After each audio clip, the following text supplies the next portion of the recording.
Music driven noise, yeah, the mess we make. Machine Pun Kelly get caught in the fake. Facts and logic with a twist of jest. Strip it down to truth, yeah, forget the rest. Humor pulls the lies right out of the park. Look beyond the shadows that set the dark. Sparks of laughter fire up the night, bringing clarity where they blur the fight. Cut through the chaos, yeah, the tangled lies. Machine Pun Kelly with a set of clear eyes. Truths and jokes gonna rock this show. Step into light where the real facts glow.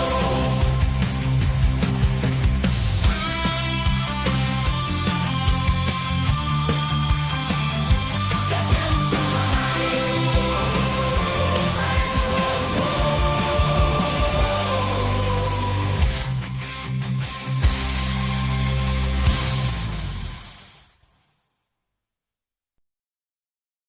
And welcome to the Pun Show, where today I'm going to talk about the main thing I want to talk about today is the immigration crisis, or should I say the emigration crisis, starting with the letter E, not with the letter I. And I'll focus on this later, but like our history in Latin America has so disrupted the politics there for over 100 years that for us to now complain about Latin American immigrants from our end is to ignore that we created Latin American immigrants from their end. Why are they leaving versus why are they coming? So, and there's incredible history that we do not get taught in schools. These are there's things you might know, but there's a lot of things I'm going to talk about today, and maybe even for the next 2 or 3 days, because this is actually pretty extensive that you may not know. So stick around while I talk about all of that. But first, I don't have a product to sell you. I want to talk about one other thing before I get into all that. And this is this weird narrative that I have been seeing people talk about on Twitter or social media in general, that somehow the Caribbean boat strikes are valid and legal because they're pirate ships. And they're pirate ships because they're not flying flags.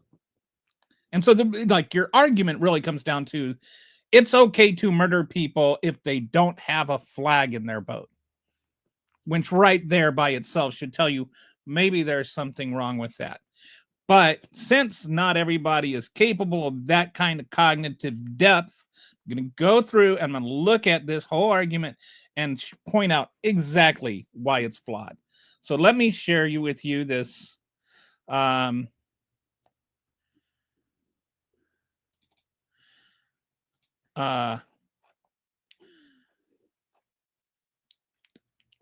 this dashboard I created on why the pirate ship argument fails. All right. So I'm just going to go through, present the argument, and why the whole thing is just nonsense.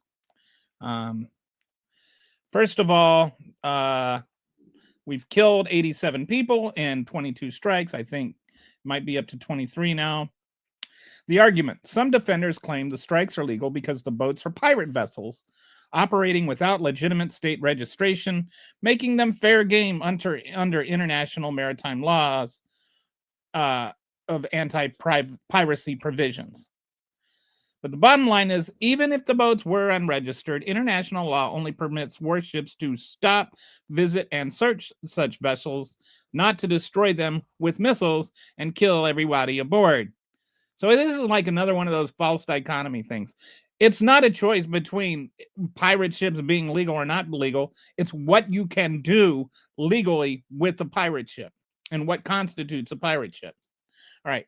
So piracy has a legal definition. Piracy consists of any illegal acts of violence or detention committed for private ends by the crew or passengers of a private ship against another ship. Okay. Against another ship. So, I haven't seen the new Five Nights at Freddy's movie. The it has to be against another ship. That's the important thing. It's these boats are not doing anything against another ship.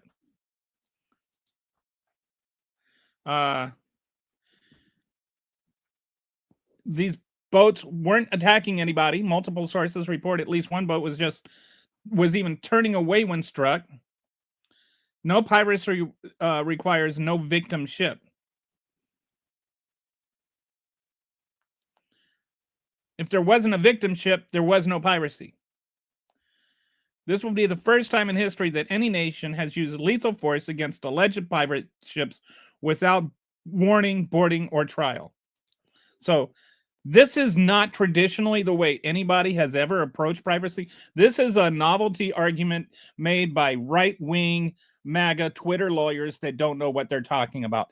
Even the Trump administration's lawyers are not saying that these were pirates because it's such a ridiculous and ludicrous argument. But still, let's go into some more detail on this. Even pirates, actual pirates, have legal rights. Warships may seize a pirate ship and arrest the persons and seize the property on board, followed by the courts of the state which carried out the seizure may decide upon the penalties to be imposed. So if you're not flying a flag, this is where the whole flag thing comes in. If you're not flying a flag and you're a pirate ship, you can be boarded and you're not subject to the laws of your nation because you're not declaring a nation. So whatever nation you're searched and boarded by, you are subject to their laws.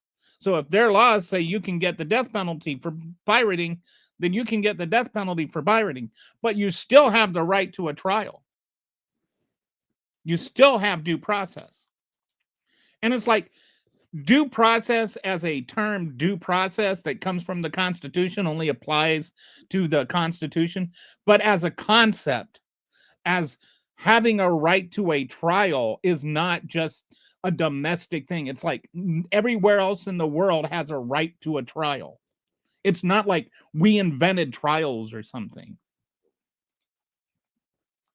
So you can seize whatever you want and arrest, but you can't kill them. You can take them to court, but you can't kill them. Due process, not military strikes. Like, do you get what I'm saying? Like, you can't just kill people because they don't have a flag on their boat.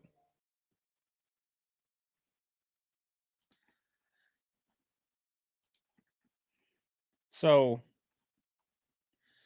all right. So, the U.S. already has legal tools and choose violence instead.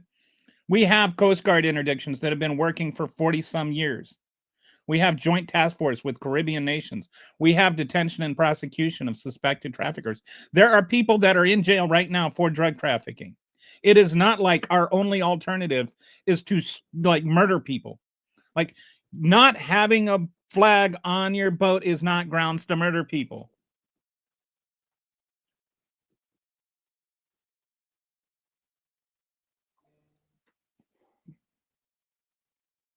In October, the U.S. military rescued. Oh, so this is. So the one rescue that people are talking about, like there was the second strike that killed people, and then there was the second strike where we rescued people. We murdered people the first time, we rescued people the second time. So the fact we rescued people the second time also kind of proves that we did rescue them.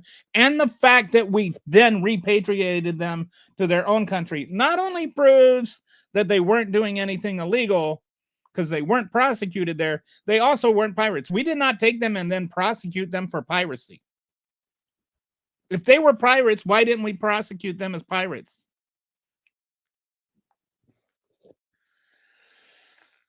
So anti-piracy law, stop, search, arrest, trial, self-defense article 51.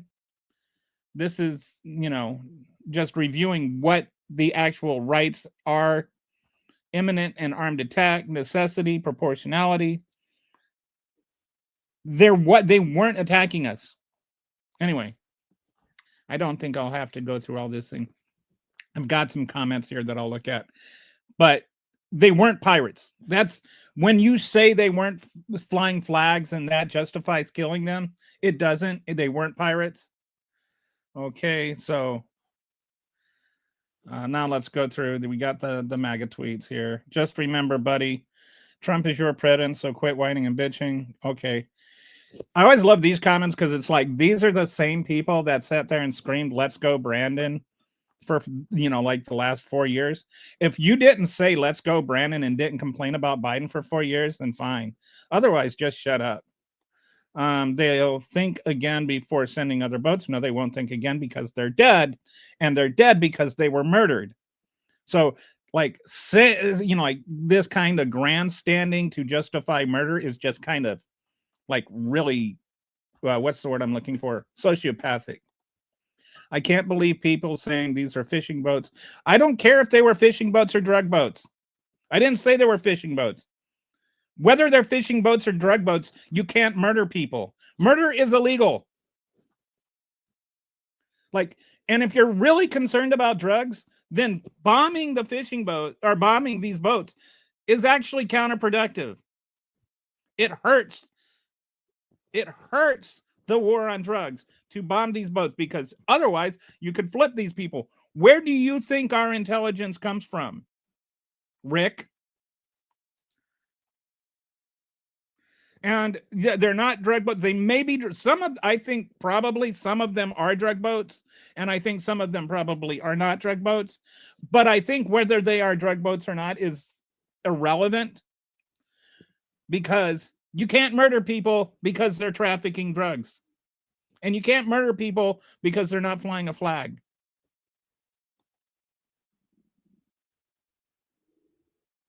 I think Bond go based on they're not drug boats comment. I think he's addressing somebody. Yeah, clearly a Trump tard. They wouldn't have done what they did if they didn't have. Well, that again, it's irrelevant. If they heard that they were smuggling, you can't go kill people because you heard they were smuggling. Like it's irrelevant. I'm so tired of this argument about whether or not they were drug boats. If they were drug boats, you still can't murder them.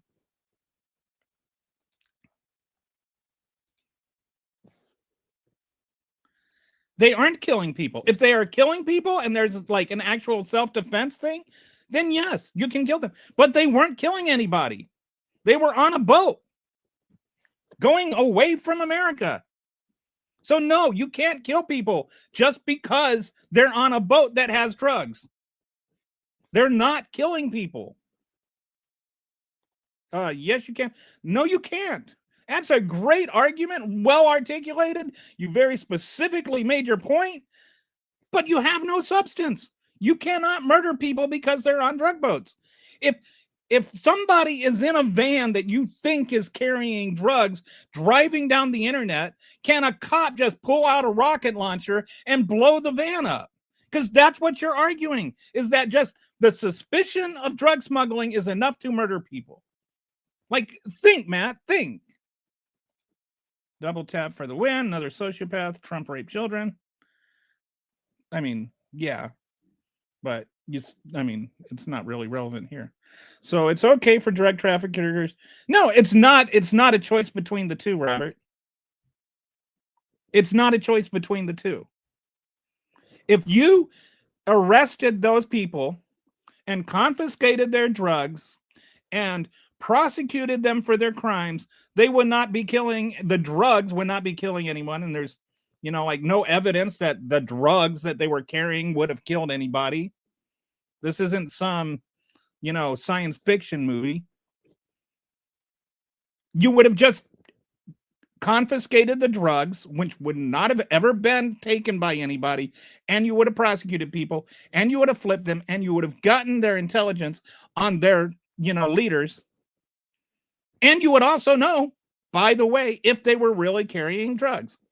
So no, I don't accept it's either this or that. I think that is a stupid position made by a person who I assume based on the fact you're making that argument, has not really thought things through. Okay. We're really going here with the comments being weird.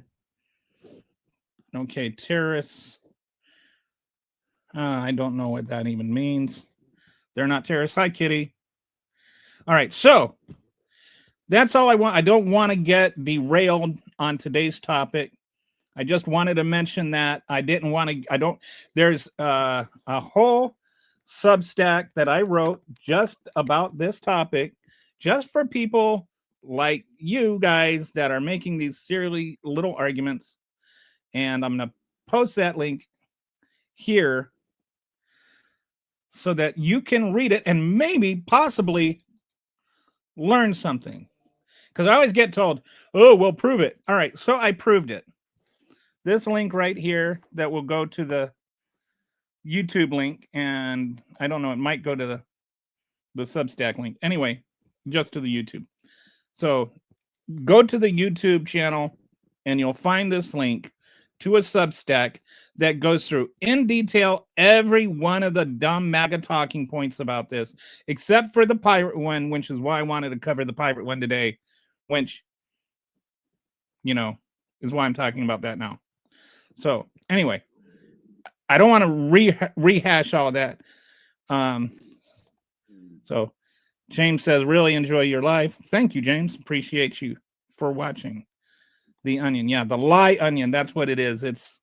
They've got a lie, like a lie onion, just layer after layer of lies. So I went through, I unpeeled all the lies. I have every argument, every source linked to the actual laws that we're talking about. So it's not just my opinion or something like that.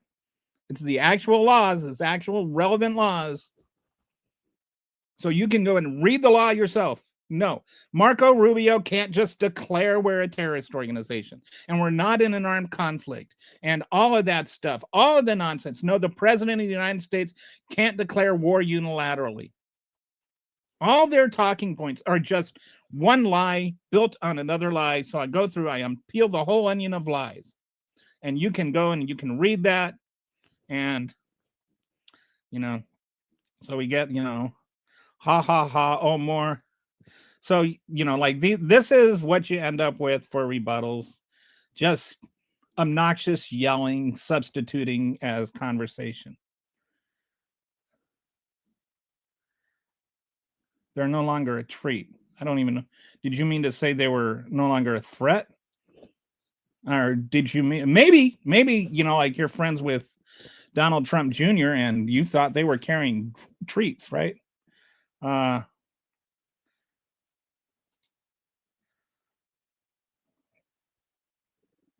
Yeah, well, you know, you're sitting there celebrating people dying. That's pretty sociopathic. Read the article. Read the article and tell me I've got nothing. Okay, so the next thing I want to talk about is this is actually probably something I'm going to be spending a couple of shows on, maybe even 3. But we have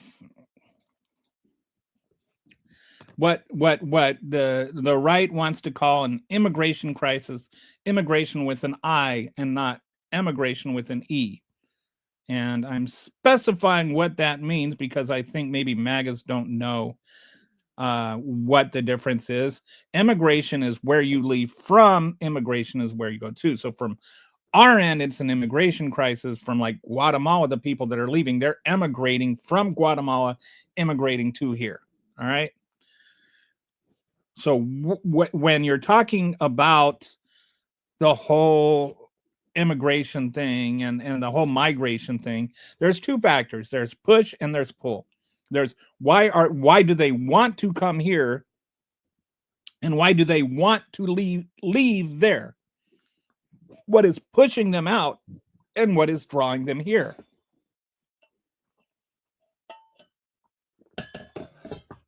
And we've always addressed this by trying to look at the pull factors and making it even more unpleasant for them to come here than it is for them to leave there. And we've already made it really, really hard for them to want to stay there. We're pushing them out, and we're also now trying to make it so that the American dream only applies to white people. And yeah, I mean it when I say that. If you're not a citizen of the United States, your chances of being able to migrate here are about 20 times greater if you're a white person than if you're a person of color. That's a fact. I mean, a statistical fact. So, what have we done in Central America and South America over the last, and in the Caribbeans? What have we been doing with Latin America for the last 100 years that have caused the chaos that has created this crisis? Like, why are people leaving? This is, I think, a valid question that anybody with real, genuine intellectual curiosity would want to ask. So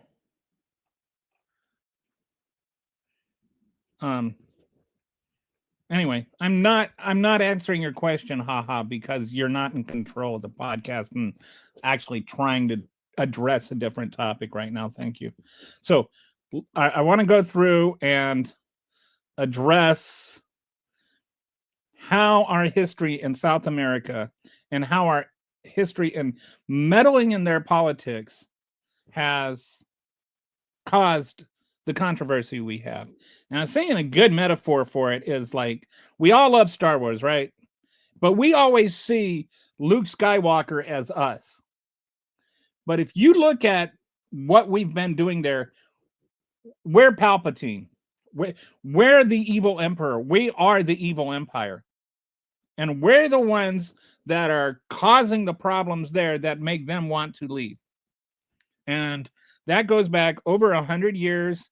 I've created this dashboard, which is linked in the YouTube link, in the YouTube description. So you can look at the dashboard if you want to read it and go through it. There's links to all the substance there. This is nothing I've made up. This is not liberal, whatever, or woke nonsense. Any of the little, MAGA declarations you want to use to dismiss actual substance from penetrating your little MAGA red-hatted skulls is not going to work here. All right. This is reality. Have the courage to address it, please. So let's go, and we'll just start here. How over a century of U.S. policy created the immigration crisis. And so this is like if we don't want refugees and asylees here, maybe we should stop creating them. That's my general premise of this whole conversation. We are causing the problem. So maybe we should stop causing the problem if we don't want the problem. Throughout this timeline, you'll see a pattern of brave resistance fighters standing up to overwhelming imperial empires. In movies, we call them heroes. In real life, we call them bandits, communists, and terrorists. See my comment section. Augusto Sandino fighting U.S. occupation. Augusto Sandino fighting U.S. occupation equals Luke Skywalker fighting the Empire, and the United Fruit Company and the Wall Street banks and Peter Thiel. They're the evil empire. They're Palpatine. We're not the heroes in this story. I guess you could say we're the stormtroopers, since we just go along with what Palpatine says. Okay. So we're gonna have to go back a ways here, because I always like to start a story at the beginning. And back in 1823, there was something called the Monroe Doctrine. You've probably heard of the Monroe Doctrine.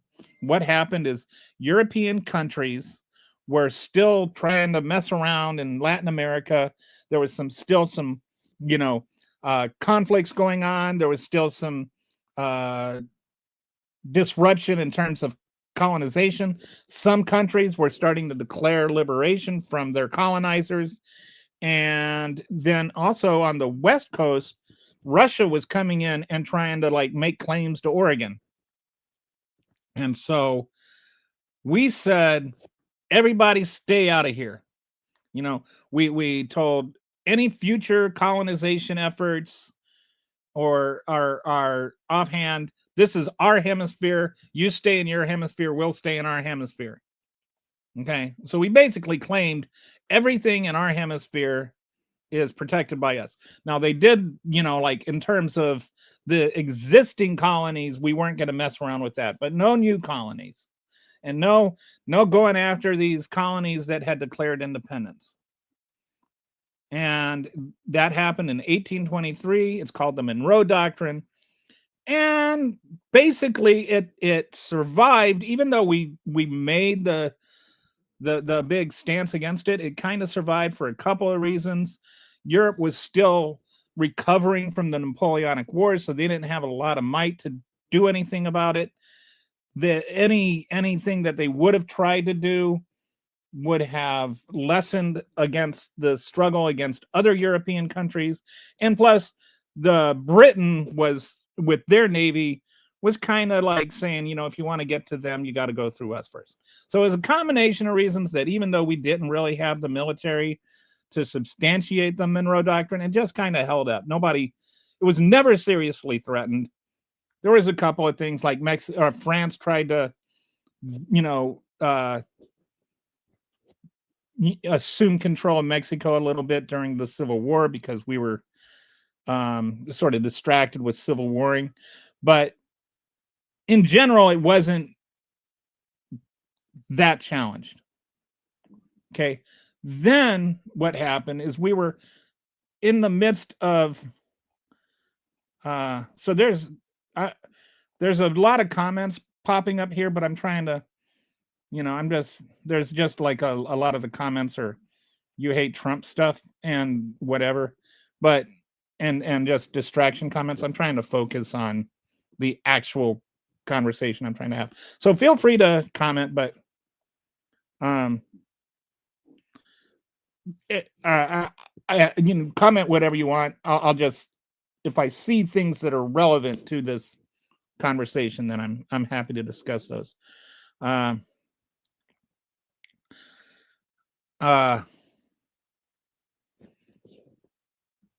This is actually I have no idea how anybody could actually be literate and have that opinion. So, but we're gonna go and we're gonna talk about all this. We're gonna go through it. When like I'm gonna talk about this, okay? I'm not, but this is later. Maybe not even today. Might be another day or two before I get into Guatemala and just what a regular man made in Guatemala because of the United Fruit Company. All right, all of this is connected, but you got to start from the beginning, okay? And so yeah, like TDS stuff is so all right, so let's go back to the dashboard here. So the Monroe Doctrine, President Monroe declared that European powers should stay out of the Americas, and the stated purpose was protecting newly independent Latin American nations from European colonization. At the time, this seemed benevolent. The U.S. was positioning itself as the protector of Latin American independence. So then alongside that, there was this thing called Manifest Destiny, which is like basically God gave us this continent and we get to take the whole thing. Yeah, or between the Mexican and Canadian borders and whatever part of Mexico we want. Anyway, we did the Manifest Destiny thing, right? We went all the way to the West Coast. We took over. We conquered all the Indian tribes and did our genocide thing and all of that. And then we got to the other side. We were done. We ran out of land. We couldn't go any further west without going into the ocean. So what did we do? We started looking around and we started looking at Cuba. We started looking at South America. We started looking at Mexico. We said, maybe we can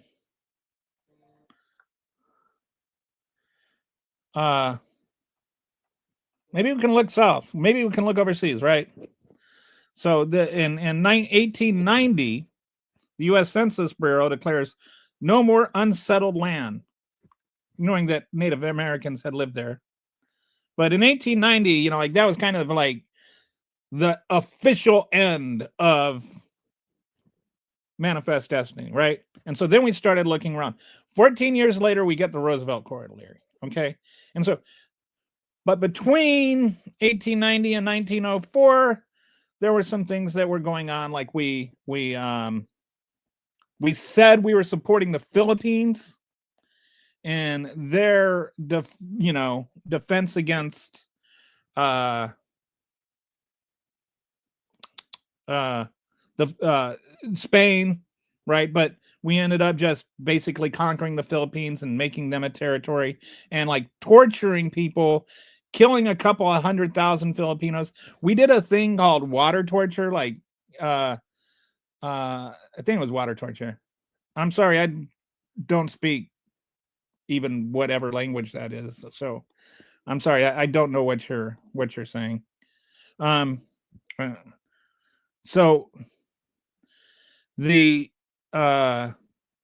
they would take these Filipino prisoners and they would take a hose and they would turn on the water and they would force water into their stomach until they were like literally about to pop. And then they would step on their stomach and torture them that way. Like just horrific, inhumane things. And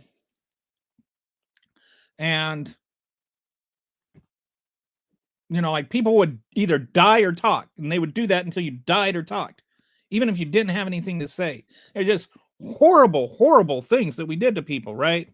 And we interfered with Cuba, we interfered with Mexico, we had the whole Mexican-American War, which was all of that was just about protecting American corporate interests and the interests of rich people. All right. Had nothing, it was about the sugar or whatever.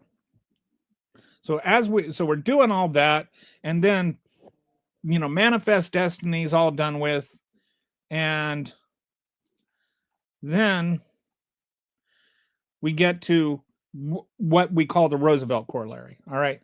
And basically the Roosevelt Corollary to the do I have that written here? So the Roosevelt Corollary is, since Europe can't intervene in Latin America, we must.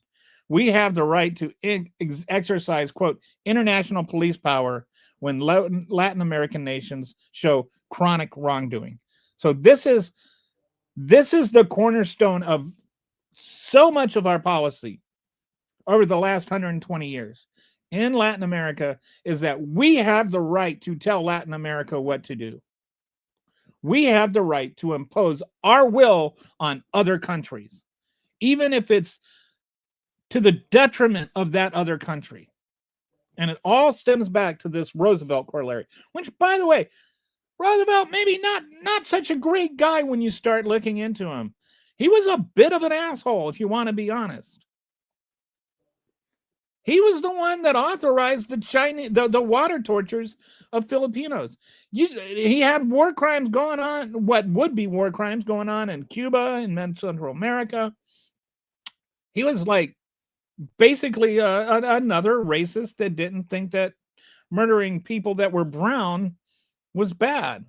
But anyway, what triggered it? The Venezuela crisis in 1902-1903. Venezuela owed money to European creditors and defaulted. Britain, Germany, and Italy sent warships, blockaded Venezuelan ports, and bombarded coastal fortifications. So now this was like the Monroe Doctrine was getting tested. Like, you got these Europeans coming over to Venezuela and they're like doing war stuff. And this is what the Monroe Doctrine was supposed to prevent.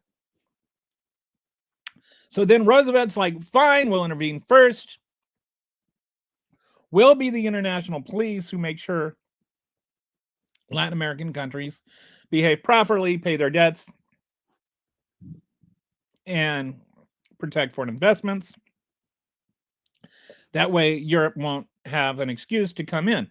So Europe went back. We, forced Venezuela to pay, and we had the Roosevelt corollary.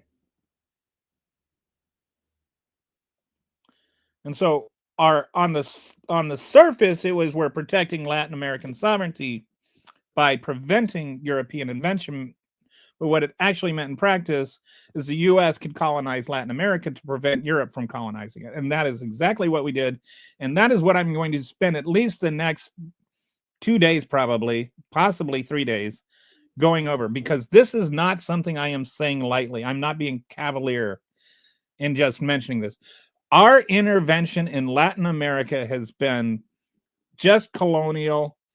It has been devastating to the countries where people are migrating from. And it's still going on.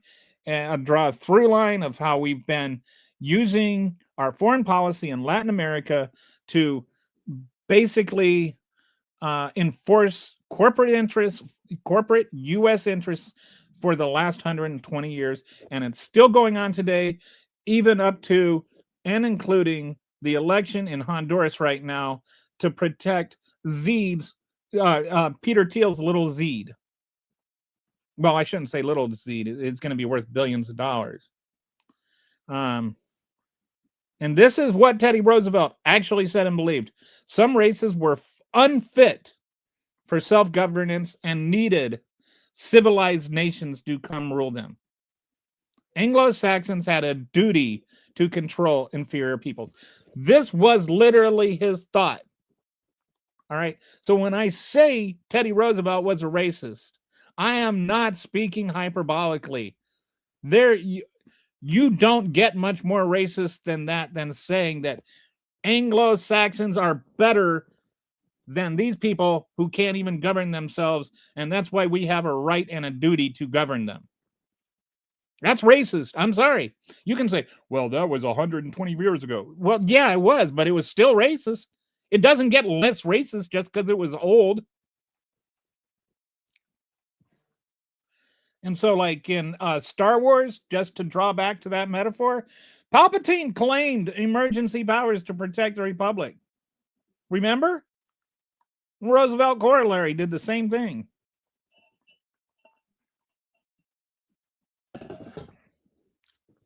So what came next? Armed with ideological justification, the U.S. embarked on what would later be called the Banana Wars.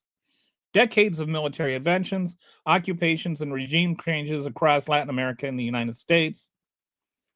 In Panama in 1903, we orchestrated independence from Colombia to build our canal. I'll talk about that. Honduras, 7 invasions between 1903 and 1925. Nicaragua, we forced a 21-year occupation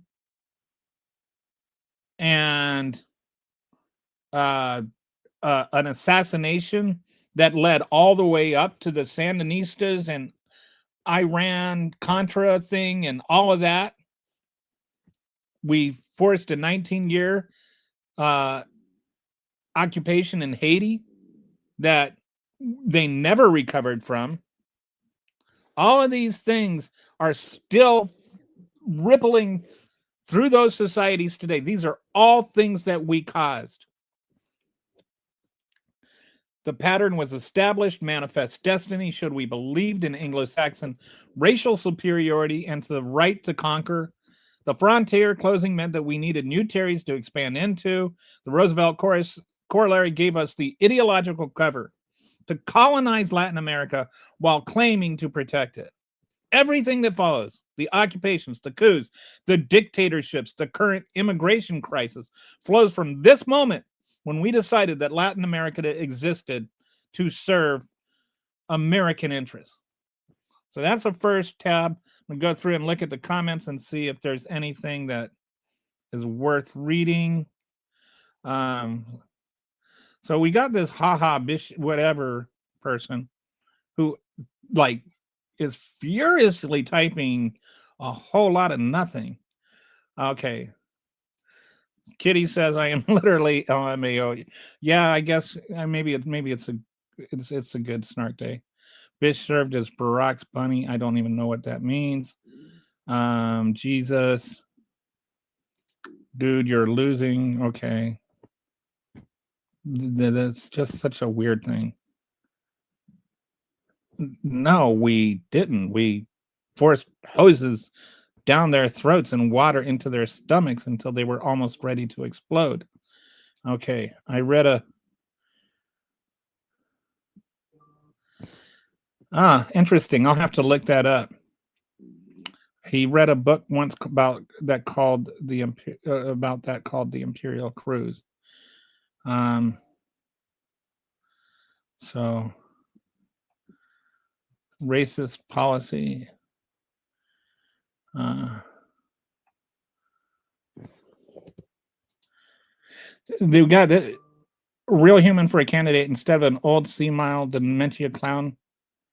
Like,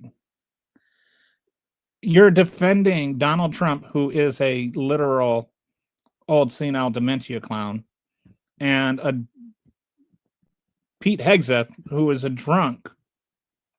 So, I mean, and actually murdering people. So I think maybe, three fingers pointing back at you applies here. Teddy was a monster. Yeah. I'm a veteran. I don't support Trump. It's funny how they never think that like Democrats can be Christians or veterans or anything, or actually like also love our country. Like,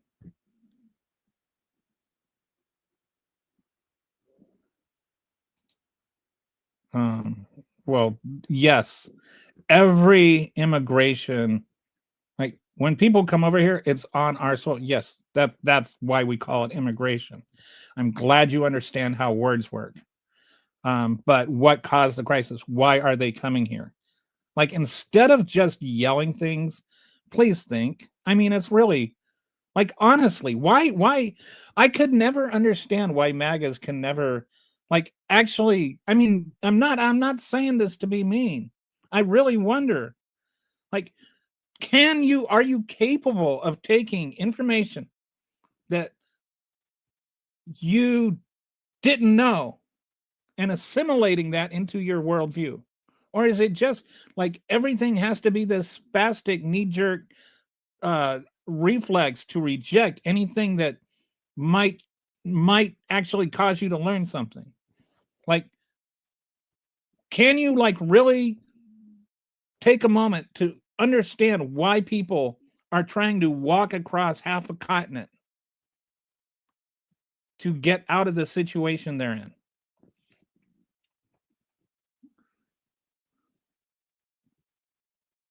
I don't even know what you're just like, you're a very weird person. And South America ain't, I don't understand what any of this has to do with anything. Um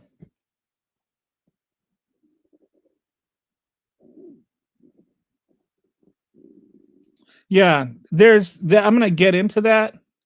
That was actually based on a real person, and ironically, I think his name was John Seal, and ironically this guy was like 5'5" and 300, and kind of like a gravy seal. He wasn't maybe he was as short as Tom Cruise, but he was definitely a lot fatter. But it was based on this real person named Seal, who was actually he was assassinated by the cartels. Um, I okay, yeah, I get it. I'm what do you think that nobody like? Okay, first of all, learn how apostrophes work. I'm not even going to look at your comment because you don't understand how apostrophes work. Um, God performed abortions in the Bible. I have a theory about MAGA. They all share one brain cell. I had an orange cat, and even when he had access to the one brain cell, he was smarter than they are.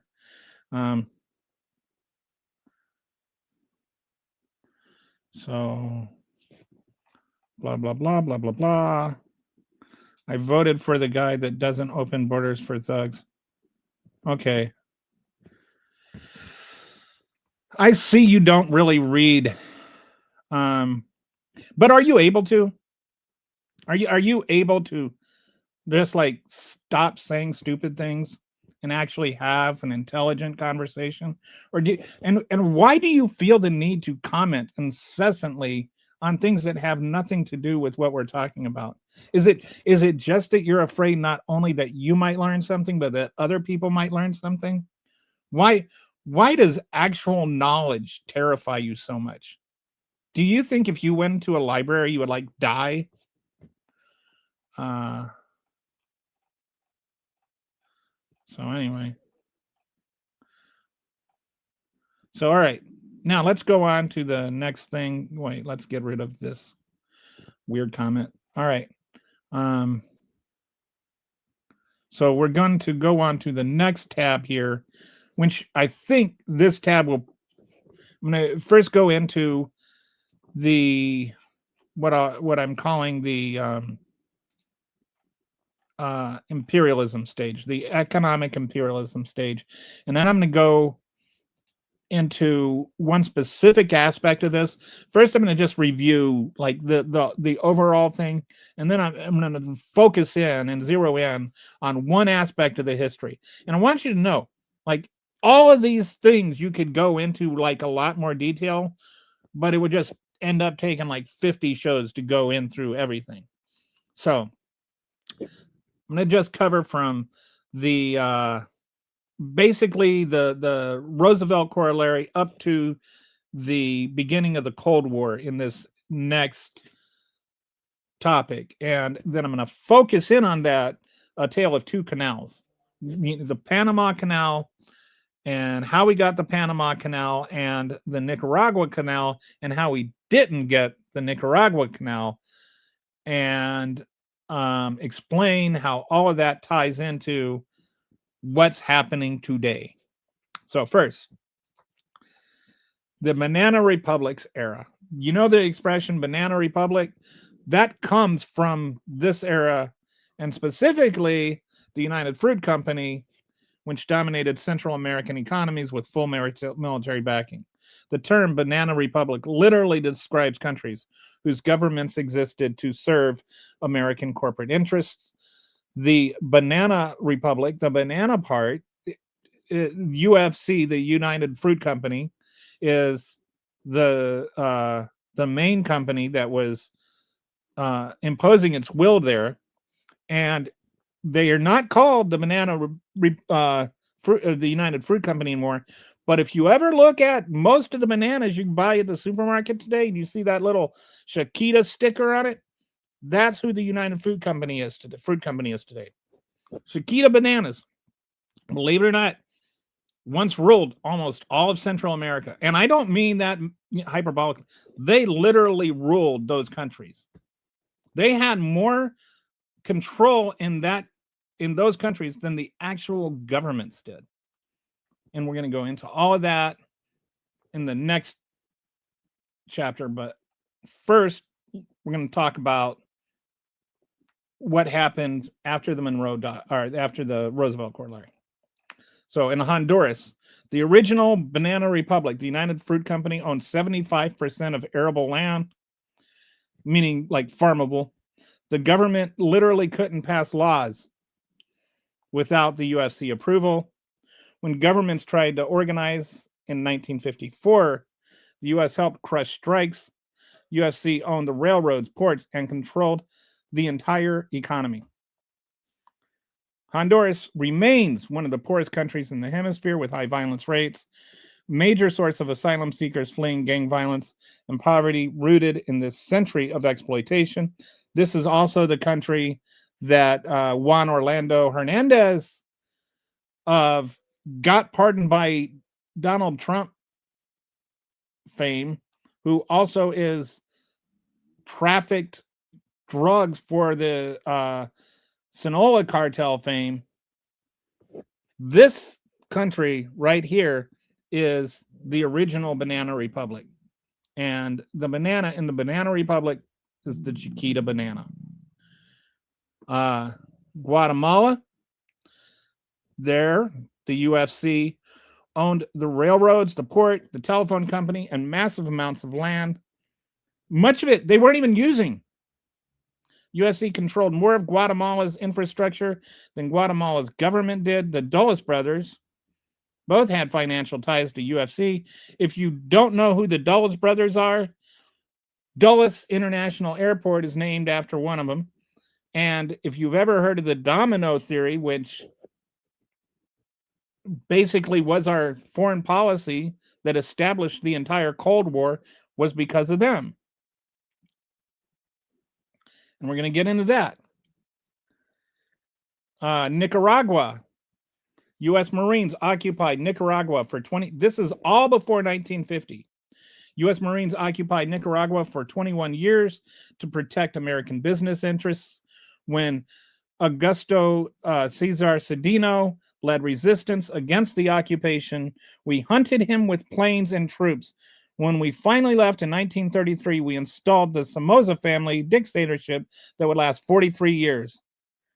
And Cedeno was Luke Skywalker. We're going to talk about him in the next tab, but this is like really a fascinating story. And we're talking, like, if you don't know about this guy, when we talk about the Sandinistas in the 80s, they were named after Sandino. Like, a Sandino is a Sandinista is somebody that followed Sandino.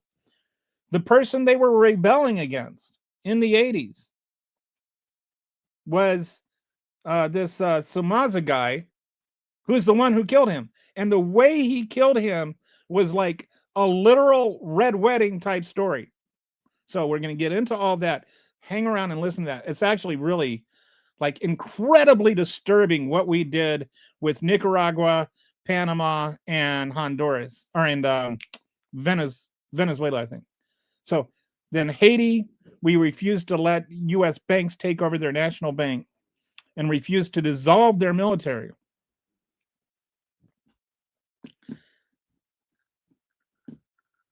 Haiti refused to let U.S. banks take over their national bank and dissolve their military. So, like, Haiti had the audacity to want its own banking system and military. So we invaded Haiti, occupied for 19 years, rewrote their constitution. FDR, who is also a bit of an asshole in a lot of ways, not just picking sides here. He later bragged about writing it himself. FDR was also a racist. Hate to break it to you. I mean, there were a lot of good things that came out of FDR, but don't get me wrong. A lot of problems that exist today are because he was a racist and forced them into accept it at gunpoint. Thousands of Haitians killed resisting occupation. Haiti has never recovered from centuries of exploitation. The current gang violence and state collapse trace back to institutions we destroyed and dictators we empowered. The pattern repeated everywhere. Cuba, Panama. We'll get into why Panama even exists as a state. Sorry, got some hiccups here. Dominican Republic, Mexico. The pattern repeated everywhere. Occupied to protect corporate interests, install compliant dictators, suppress any resistance, extract resources and profits.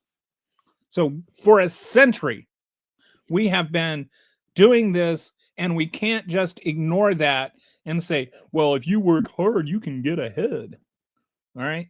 There's actual, like, things that actually happen that we actually have to look at and analyze before we can just say stupid things. Okay.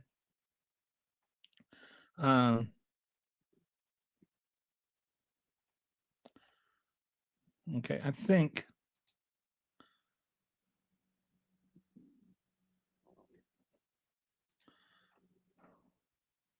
trans women are, I don't know what this has to do with trans, like, you know that MAGAs lose the argument whenever they just randomly start yelling about trans people. It's like they've got stupid Tourette's or something. It's like they just start yelling the word trans out of nowhere because they're so afraid of actually like learning something. Um, um, I honestly didn't know bots could vote. How come like how do bots vote? I did not know a Russian bot could vote. I think we should look into that.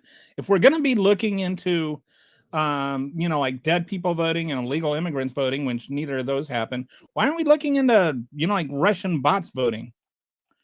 Okay.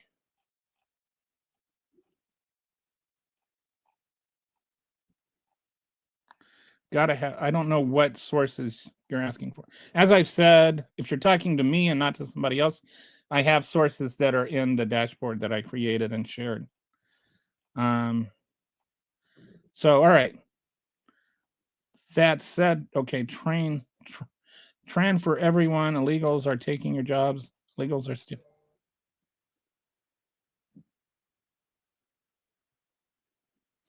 Yeah, it's just like one brain cell uh, yelping about made up things. Like honestly, I have never met anybody whose life was destroyed because trans people exist. If he is not careful, even what's her name, the fifth place Riley, whatever, is that her name? Riley Gaines. Nobody ever got as much off of a fifth place finish as she did. Like, name the first four finishers. Nobody cares about the people that finished 1 through 4 or the trans person she tied with. She's the one that made all the money off of finishing fifth, tying for fifth. Uh, anyway, so all right, so I'm gonna get rid of this haha person just because she's just it's whoever they are is just being disruptive. So all right, Kelly's a girl's name. Well, it was named after a guy that won the Congressional Medal of Honor. He won it from two different uh, services. Only person that's ever done that. His name was Kelly. His last name was Kelly. So if you want to say Congressional Honors member, Congressional Honor winner is like Congressional Medal of Honor winner. Man, I'm having a hard time talking today. But yeah, there you go. So, um, yeah, people get injured playing sports all the time. And the person who actually got the concussion from a trans volleyball player does not feel the same way you do about the trans volleyball player. I think you should know that. She does not like that people are using her as some sort of victim. She does not hate the trans volleyball player. She will defend the trans volleyball player's rights, unlike you. Um,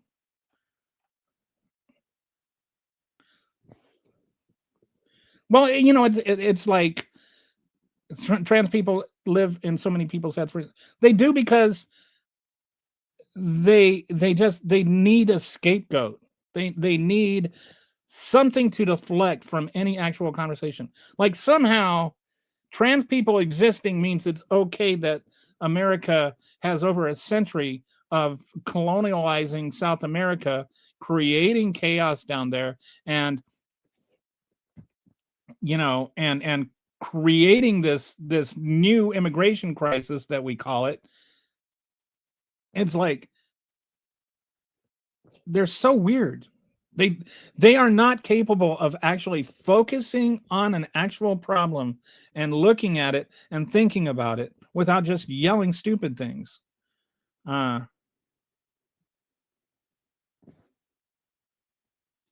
I have not read that. I hope I remember to look at these books you're recommending afterwards. But anyway, Next thing I want to do, and this is like, I want to get into two canals because this really shows how this is just one aspect of one story. All right. I'm going to tell you about how the Panama Canal came to be and why we don't have a Nicaragua canal, which would have actually been preferred. It was actually the better route. And the Panama Canal, like, is actually pretty amazing feat. Um, we had to move, or like millions of tons of dirt was moved to like create it. Like you basically sawed a peninsula in half. It's pretty extraordinary. Um, Nicaragua was preferable because there were lakes there. It would have been easier. But why did we choose Panama and not Nicaragua? Why was there a Panama to even choose? Did you know that Panama only exists so we could build the Panama Canal? That's what I'm going to go into right now. I took a Panama Canal and we did a deep dive. So yeah, so you probably, it is so badass. So anyway, already read that. So the prize was a canal connecting the Atlantic and Pacific Oceans. The nation that controlled it would dominate global trade and military power. So, like, just think, before the Panama Canal, before there was any canal at all, if you wanted to get around the Americas, you had to go all the way down below Argentina and up. You had to go around the continent. You just couldn't go through. So the Panama Canal meant you could go straight through. And that's why it was such an extraordinary achievement and such an extraordinary goal. And the US, and it's why the US wanted to make sure that we had control of that thing. We wanted to make sure that it was our canal. Okay. So initially, we actually had a vote in Congress that we were going to create a canal in Nicaragua. It was the preferred place. We had a unanimous consent vote that it was going to be in Nicaragua first. Did you know that? So, what happened? Why did we not get one in Nicaragua? Why do we have a Panama Canal instead of a Nicaragua canal? All right.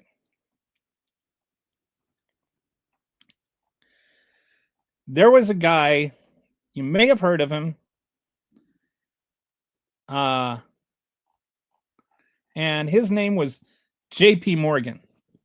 Like the whole J.P. Morgan, like today, the financial firm, the guy that started that, actual J.P. Morgan. Did I not include this? I forgot to include the Panama Canal. Oh. Okay, so let's go through this and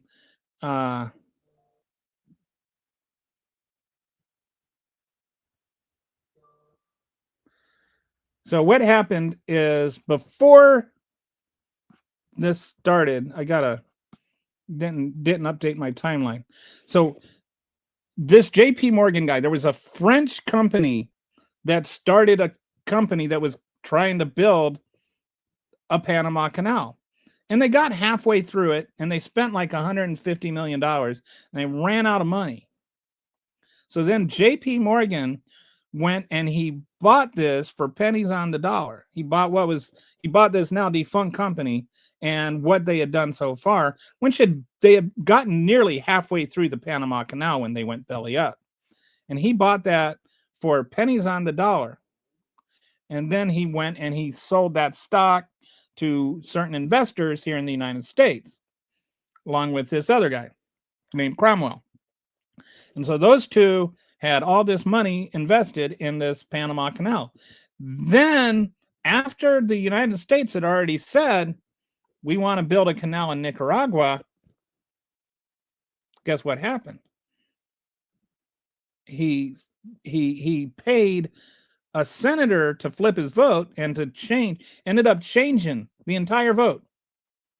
And so then they had a new vote and Panama won. All right. So he also just conveniently happened to give that politician the maximum contribution before he flipped his vote and flipped the Senate. So this one guy, JP Morgan of JP Morgan fame, he bought the Panama Canal, and he bought the U.S. buying the Panama Canal. So then he sold the rights to the Panama Canal to the United States after they flipped their vote, and he made what is equivalent to the U.S. in U.S. modern U.S. dollars, like $1 billion off of this, off of basically just a real estate deal. So then we had the Panama Canal, right? But there was a problem. The country of, I think, Venezuela or Colombia, that's it. Colombia actually owned Panama. Like, Panama was a territory of Colombia. And there was in the contract they had written with this French company, after a certain date, which was like a year or two away, the rights to the Panama Canal was going to defer to them. And in the legislation that passed by Congress, it was, we're only going to allow this to happen if you get an agreement with Colombia. So we'll build the Panama Canal, but only if you get Colombia to agree with, because Colombia owned the rights to Panama. You follow me? So then what happened is Colombia voted on the deal we gave them, and they voted it down because they wanted to get the rights themselves in a couple of years. So Colombia didn't want to do it. We did want to do it. So we instigated a rebellion in Panama. And then we sent the U.S. Marines down to Colombia to aid with this, like, rebellion that we had instigated. And Panama became a country instead of a part of Colombia. And then we built the Panama Canal in the new state of Panama. So we literally created a state so that we could create a canal. You follow me? So what about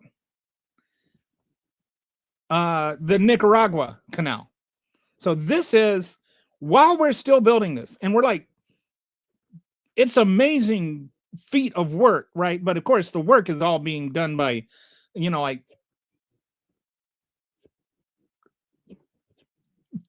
Haitians and Caribbean people and West Indies people and all of that, like the ones that are, like the really poor people, and they're dying of malaria and stuff to build this canal. Black people, that's what I mean. So they're building this incredible feat, which it really is, like, astounding how much work went into that, especially considering the tools they had at their use. They didn't have anything much more complex than steam engines at the time. And they're moving just hundreds of millions of tons of dirt and hard rock and carving it out and cutting this peninsula in half, right? So then Honduras is like, we could do this cheaper and better, and it would actually be a better place for a canal because we've got lakes, and so, like, more ships could go through, and it's closer to the United States. And so and that's for the same reasons that initially the United States wanted to put one through Nicaragua, are the same reasons that Nicaragua started looking at it. And there was a guy that was the leader of Nicaragua at the time, and his name was President Jose Santos Zelaya. And he tried to unify Central America under his leadership.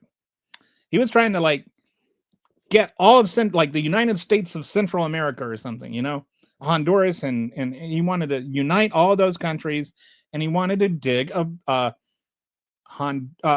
Nicaragua canal. And he was working with the Germans and the Japanese to help fund it. And this really pissed off America. They did not want this European interference coming through. They didn't want Japanese interference coming through, even though they had a better route than Panama. Even Germany was interested. So like you had these countries that were looking into investing in it, and so it was like, one, it was going to destroy like the Panama Canal that we had gone through all this trouble to establish and still hadn't even completed. And then Nicaragua comes in thinking that it has the audacity to like be independent of America, and they're going to build their own. So while we're still building the Panama Canal, the U.S. backed a conservative party that rebels against Zelaya. And we withdrew diplomatic recognition from Nicaragua. We sent warships to their course, and we forced Zelaya to resign. And we refused to recognize his successor. And we supported the rebels until our guy, a guy named Juan Estrada, took power. So we basically just full on supported and endorsed a coup. We arranged for Panama to set up as a nation, and then when Nicaragua tried to build its own canal that was against our interests, we just overthrew the country, and we replaced a puppet president instead. And then it's not even over yet. This is where the story gets interesting.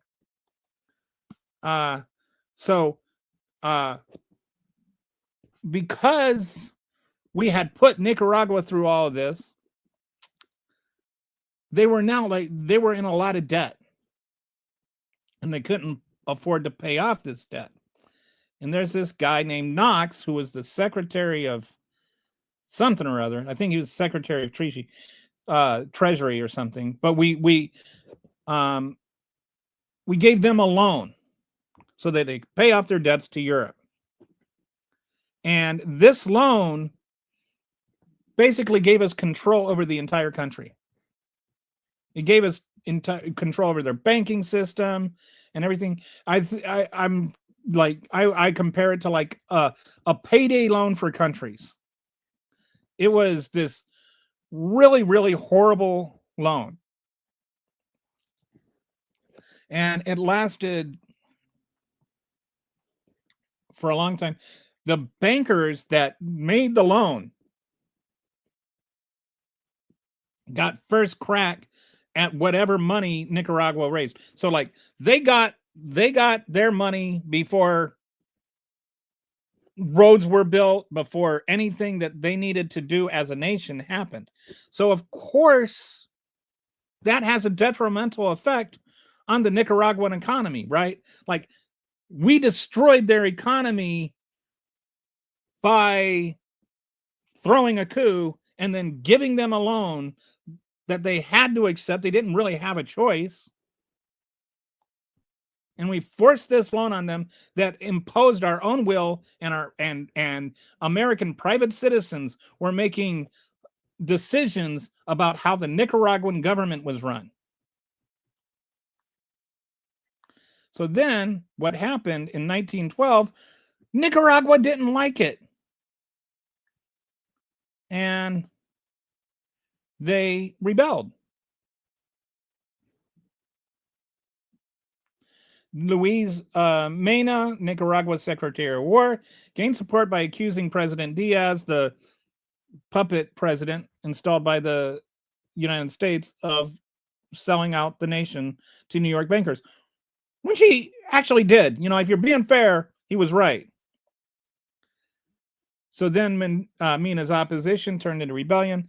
We sent in the Marines and started a 21-year occupation. During that 21 years of occupation, U.S. occupation in Nicaragua, there was a guy named Augusto Cesar Sandino who took up arms against the U.S. occupation. And if you've ever heard of the Sandinistas were came out of the movement he started. They're called Sandinistas because they followed Sandino. So when you're even if you fast forward 60 years up to the um, Iran Contra thing and the drug trafficking, which we'll get through, and the Sandinistas that Reagan opposed, those were followers of Sandino, of this guy, the Sandino guy. So Sandino was Nicaragua's Luke Skywalker. He was a scrappy guerrilla fighter in the mountains. I mean, he's like every 80s flick that involved, like this kind of thing. He was like Red Dawn. He was Luke Skywalker. He was the scrappy young hero. He fought up in the mountains. He got people to surround him. He was fighting against this imperial power with super technology. He used, for then, he was fighting against superior technology, and he used mobility and popular support to overcome superior firepower. He inspired others with his idealism and courage. And he was fighting for his homeland's freedom. Like we talk about our revolution. Why are we the only country that's allowed to have a revolution? He was fighting against the imperial power, and we were the imperial power.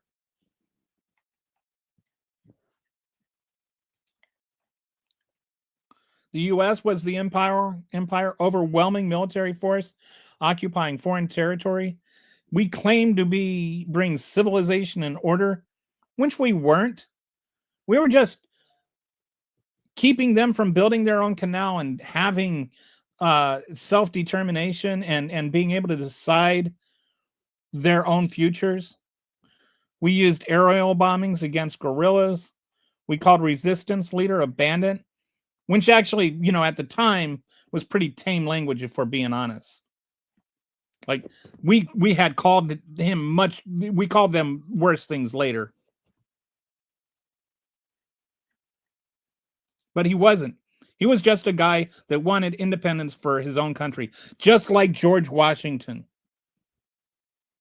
He just wanted to defend his own country from foreign invaders. So eventually, believe it or not, Sandino won. He forced U.S. withdrawal in 1933.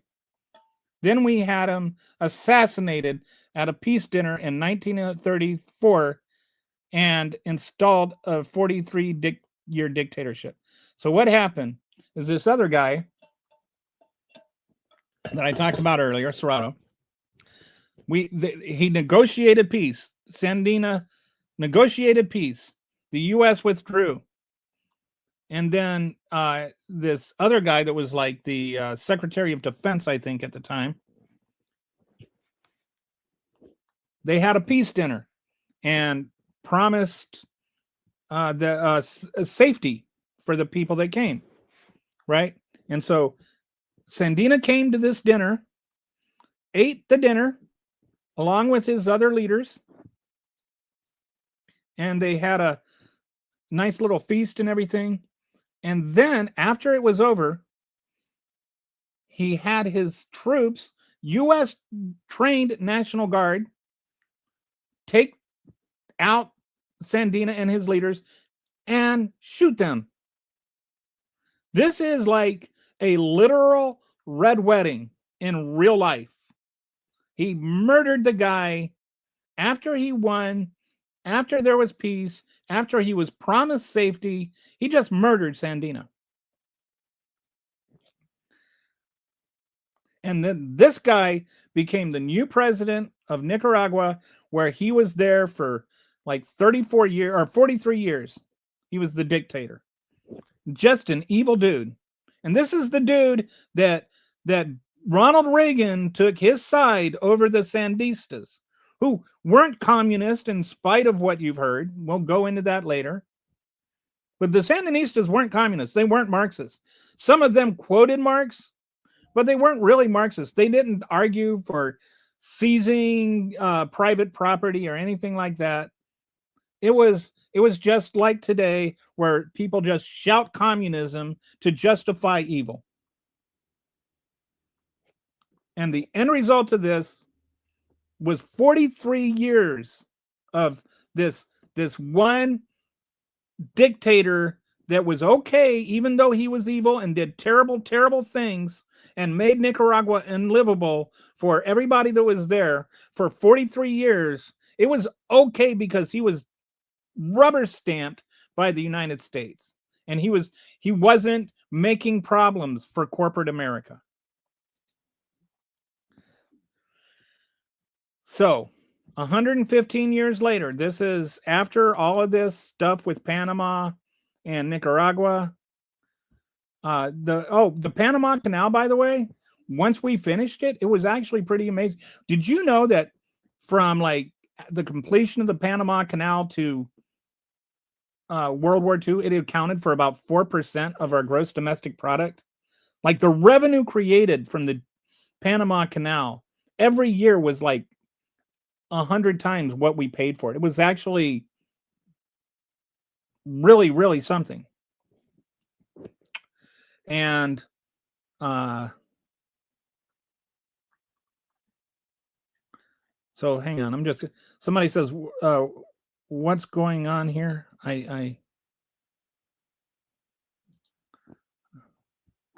So we've got a lot of wows from Canyon Wise.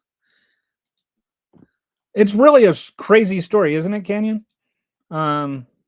So, but Nicaragua, that became like their whole state, like that's how much revenue it was worth. Panama just basically, that was their economy. And you always have to wonder, where would Colombia be right now? It's one of the poorest nations on earth, and it ended up becoming the major distributor of cocaine. What would have happened if we hadn't done that? What if we had allowed the canal to go through? If we hadn't forced Panama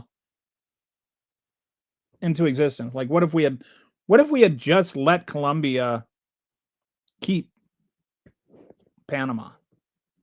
Anyway, how much of the drug traffic would we still be facing if we hadn't like basically forced them into poverty? Political institutions shaped by decades of U.S. control. We didn't give up the canal zone until 1999, and now Donald Trump is sitting there trying to reclaim it, even if it's by force. So we're not learning our lessons from history, right? Intervention in South America has caused all of the problems that are causing immigration, and yet we still want to keep doubling down on the problems that we are causing. Nicaragua, the country we destroyed, 21-year occupation, followed by the 43-year Somoza dictatorship. And then in the 1980s, we funded the Contra War and the whole CIA cocaine trafficking thing, which we'll go into later. Today, they're the second poorest country in the Western Hemisphere. This is what do you see what I'm saying? This did not happen by accident. This is not something that just happened separate from our intervention there. It's currently under a dictatorship by a guy named Ortega. We've got people fleeing poverty and repression that we helped create. Like, we caused the reasons that they are emigrating with an E. That's why they are immigrating here with an I.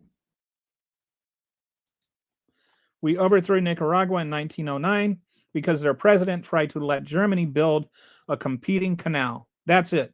That's the reason. Not democracy, not human rights, not freedom, nothing else. They had the audacity to decide that they could cooperate with Germany to compete, to build a competing canal. They had the audacity to claim autonomy from the United States. So tell me how that's different from us acting like an empire.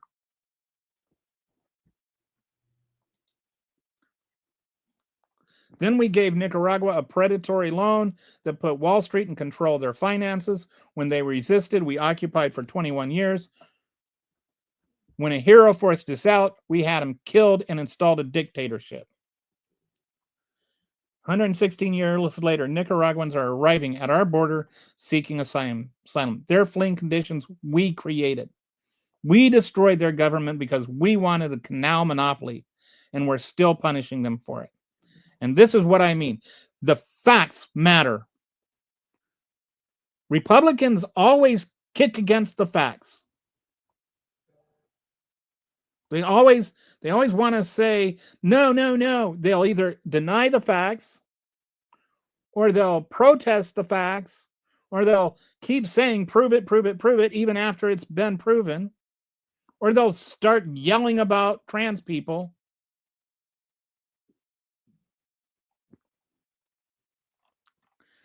We're only partly responsible. They're also sabotaging. But we caused all the chaos there. You can't separate it. You can't just say, oh, well, they're doing it too. We don't know what they would be doing if we weren't meddling.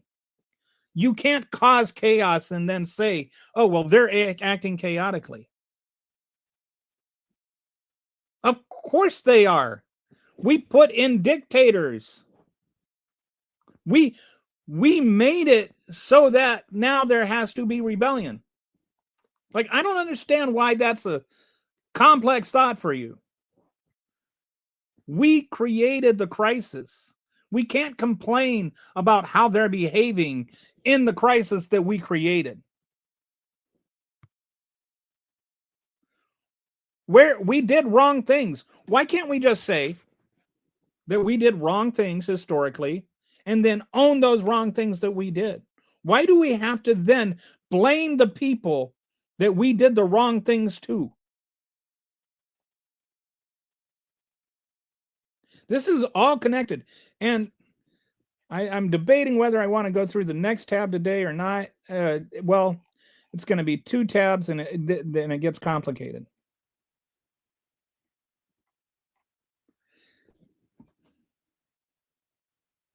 So, anyway, is anybody? Let's see if we got some trans military ban upheld. Yeah, I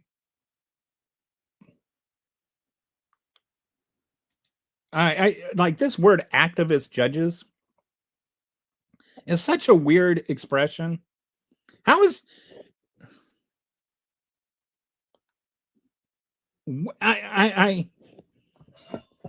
it's like you feel like the word activist, just installing the word activist in front of judges makes their legal opinion not matter. The Supreme Court is activist judges. They're the ones that are like making decisions that they don't even defend. They don't even write legal opinions for. They just sit there and, well, we decided you don't have rights.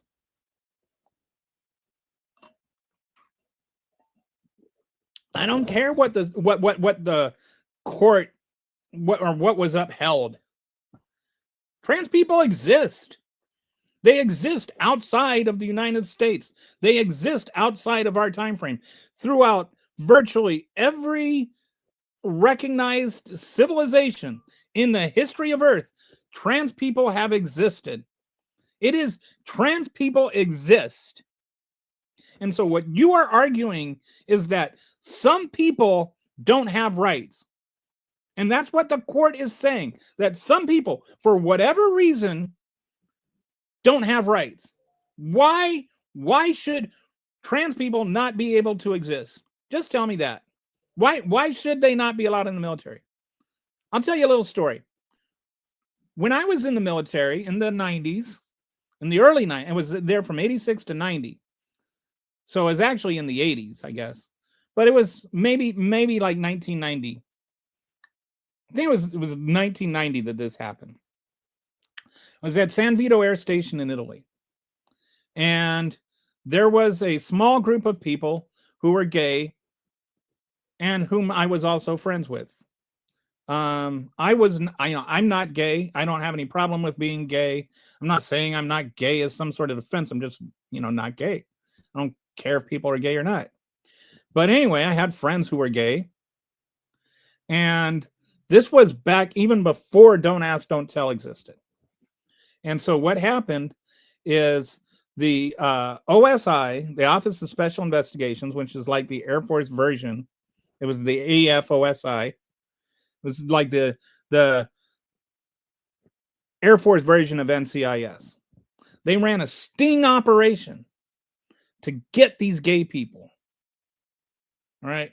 So what happened is one night I had, I went home with a friend and he was gay and he thought maybe I was. And so he asked me if I was interested.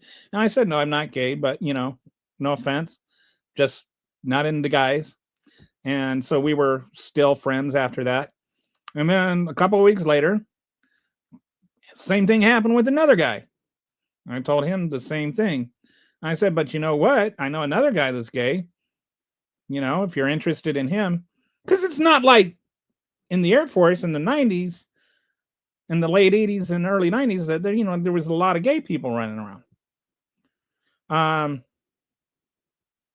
So I said, there's this other guy that's gay, right? So I was thinking I was doing him I was thinking I was doing them both a favor. The next day, I get called into the OSI to be questioned. And they want me to write down and turn in this other gay guy. And so I refused to cooperate. Long story short, I ended up getting drummed out of the Air Force because I wouldn't testify against a guy for being gay. And so I separated 10 months later, and I do not regret that decision at all. I'm not going to put my name on destroying somebody's life because they were gay. I don't care if somebody is gay in the military or if somebody is trans for leaving the military. I care about not having a military that only defends the rights of certain people.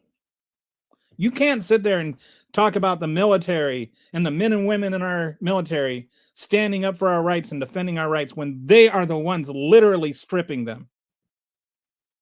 So you can celebrate all you want about this, defending the trans ban. I am appalled that we have a military that strips our rights instead of defends them. And I have a moral ground there more than you do.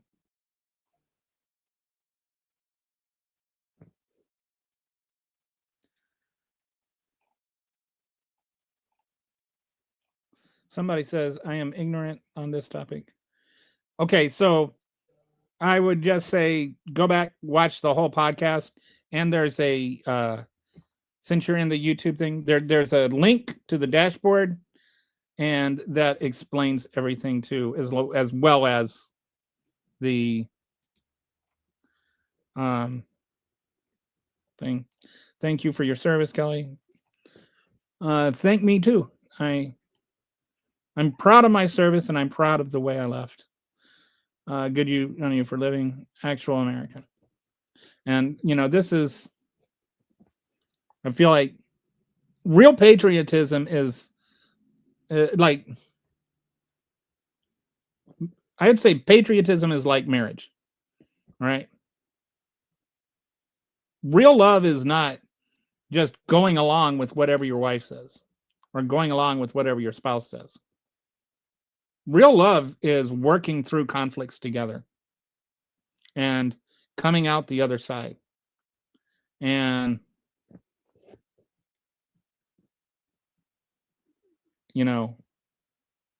it's endurance. Real patriotism is working for a better country, not just screaming America first and waving around an American flag. What service Navy big butt poops on Air Force? I have I didn't I looked at all four services, and my ASVAB scores were too high for the Marines and the Army, and I didn't want to have my first name be Seaman, so joined the Air Force. No, actually, the real reason I didn't join the Army is because I went in there and they said, "Oh wow, your ASVAB scores are really high. You could be a Ranger." And I was like, "Rangers jump out of airplanes, right?" And they said, "Yes." So I went across the hall and joined the Air Force. I literally asked them, "Am I going to have to jump out of airplanes?" And they said no. And then I said, "Okay." I really, really, really did not want to have to end up jumping out of airplanes. I do not like the idea of. The only way I will ever jump out of an airplane is if it's crashing. Working. Well, actually, it does. It actually does. Yes, it does. We became America because, and I don't know why you felt the need to include Hispanic in your in your language, but America became America by allowing immigrants into the country. Like, really, have you ever read a history book?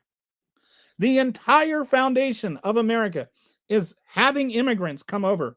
And the only difference between the way that the immigrants are coming over now and the way, like your grandfather or whomever came over is not the way they came over. The law changed, not the means.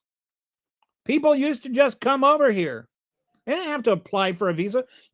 Unless your ancestors only came over in the last 2 or 3 generations, they didn't apply for a visa. They got off a boat, they signed their name, and that was it.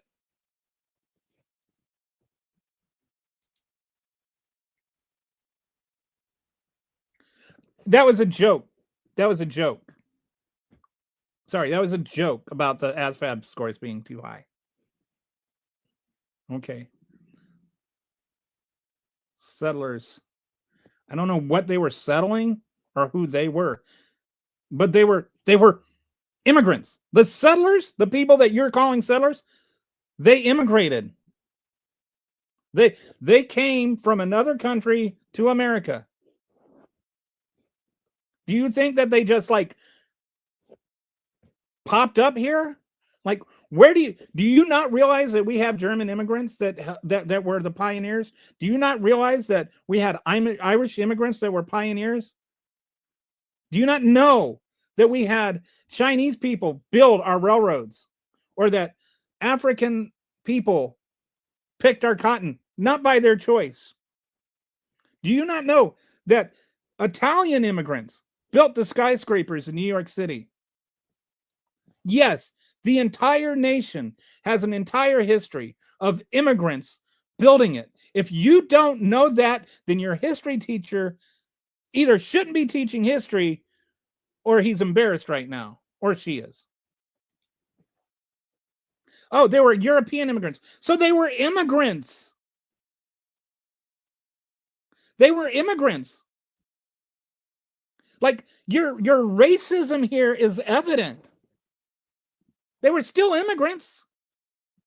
And you know what? People were saying the same things that you're saying right now about immigrants then. You know who was complained about immigrants? Benjamin Franklin was complaining about the Germans taking over Pennsylvania and how they would never assimilate and how they wouldn't learn our language. They would never learn English. Benjamin Franklin was a racist.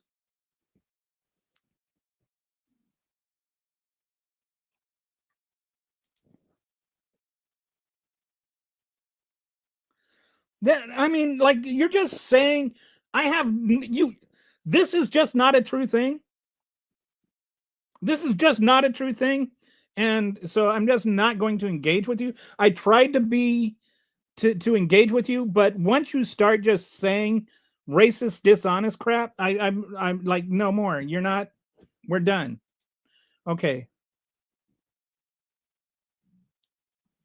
Imperialists. LOL. Yes, that's the entire point. The only people here that are not immigrants or children of immigrants are American Indians, are the Native Americans, right? Everybody else is an immigrant. And you can even, if you really wanted to get technical, the Native Americans are immigrants too. When they walked over that, frozen bridge some million years ago or however long ago it was. Yeah, I notice how that is. Yeah, that's why I'm saying you're racist. Okay.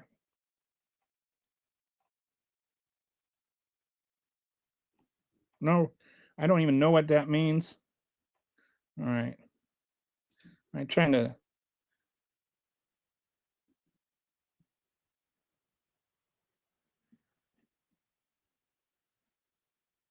Immigrants move to an existing society.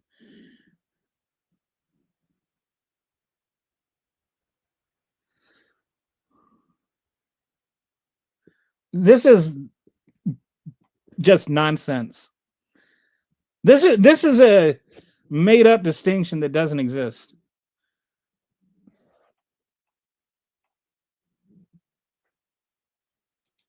Things change over time. Whatever.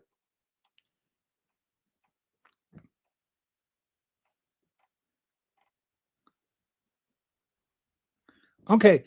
If you are a racist, you are just saying you're a racist, even not knowing you're a racist does not mean you're not a racist. You're sitting there literally talking about Hispanic people. Like you are literally identifying a race of people as being inferior. So yes, that makes you a racist. That is like you don't get to say something overtly racist and then get all prickly that somebody called you a racist. You can't get much more racist than literally stating that a group of people is inferior than you. Sorry, like what is wrong with MAGAs? Why don't you have the courage of your convictions? If you're going to make a racist argument, then be proud of your racist argument. Stand up and say, I'm a racist. Hell, you can get rich off of being a racist these days. Haven't you seen the Cinnabon girl? She got $100,000 just for being a racist asshole. So you could just go ahead, declare your racism. Be proud of it. You'll get rich off it.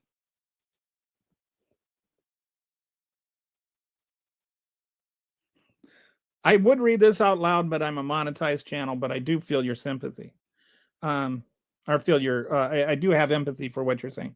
Trump is the great, I mean, I just evaluating from that statement, I know you have no concept of US history. And you could not defend that situation. Like if you were to write a college thesis defending that statement, you would fail. There's not an actual argument to be made for that. Like maybe you could defend something that said Trump is a good president, but I doubt you could do that. But that's a comparative statement. Like, why is Donald Trump actually better than Abraham Lincoln? What has he done to prove he's better than Abraham Lincoln? Other than right now, he's the current president. And so, and you've got your tight MAGA hat on.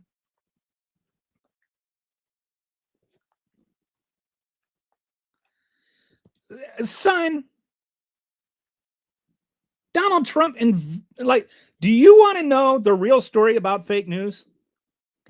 Let's talk about fake news and Donald Trump, because again, you do not seem to be educated on anything.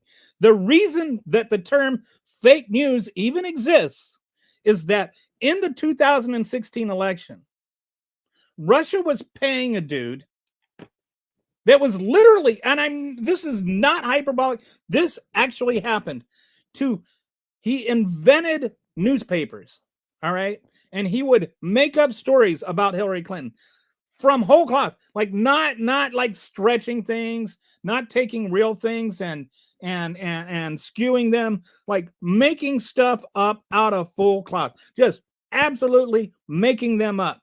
And he would made up these these newspaper sites, and he would write these newspaper articles with this totally made up stuff about Hillary Clinton and share them on Facebook. And then Russia would use its little algorithms that it got from the Trump campaign to get people to share these fake made up stories. And that is what fake news actually means. It means fake stuff presented as news. It does not mean news you disagree with. So if you're going to talk about Trump calling out fake news, Trump has never, ever called out fake news. Trump exists as president directly as a result of fake news. You didn't know that, did you? I am lacking understanding here. So talking about Hispanics as inferior is racist. Yes. Calling Hispanics lazy and leechers, that is racist.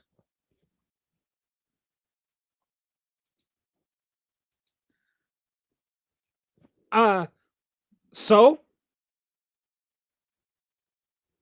that girl was told by a Muslim that she needs to cover up. So, I mean, so that doesn't mean that she has to say I'm a racist literally and call him the N-word. I never saw that part. I don't know if that's real or not. I don't know if that's valid. But even if it is, even if he said that she needs to cover up, she could have just ignored it, given him his Cinnabon, said, had a nice day, and move along. She didn't have to react that way. She chose to react that way. It doesn't excuse her.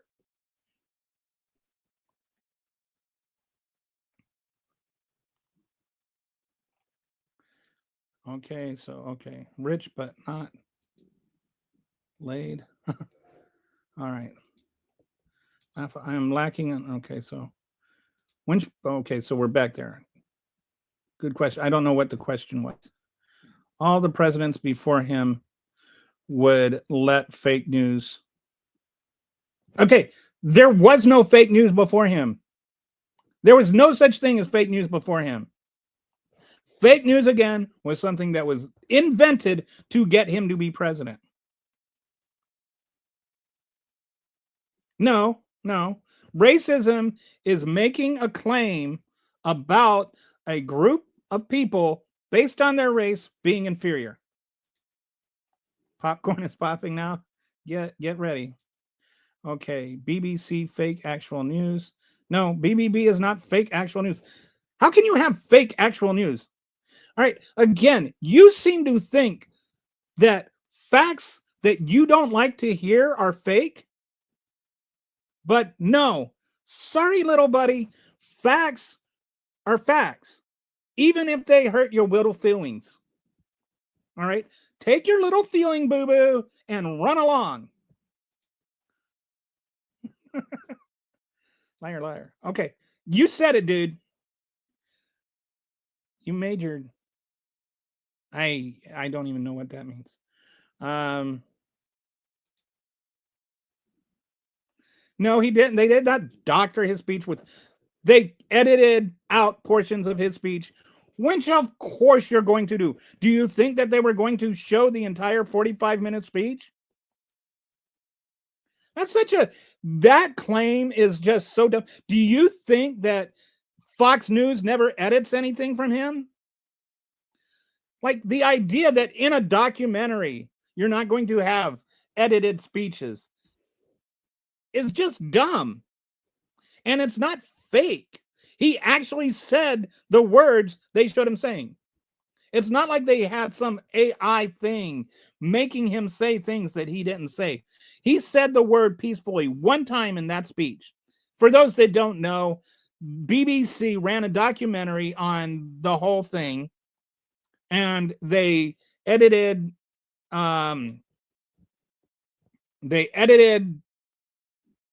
his speech And somehow he thinks that means that they made it look like he said something he didn't say or whatever.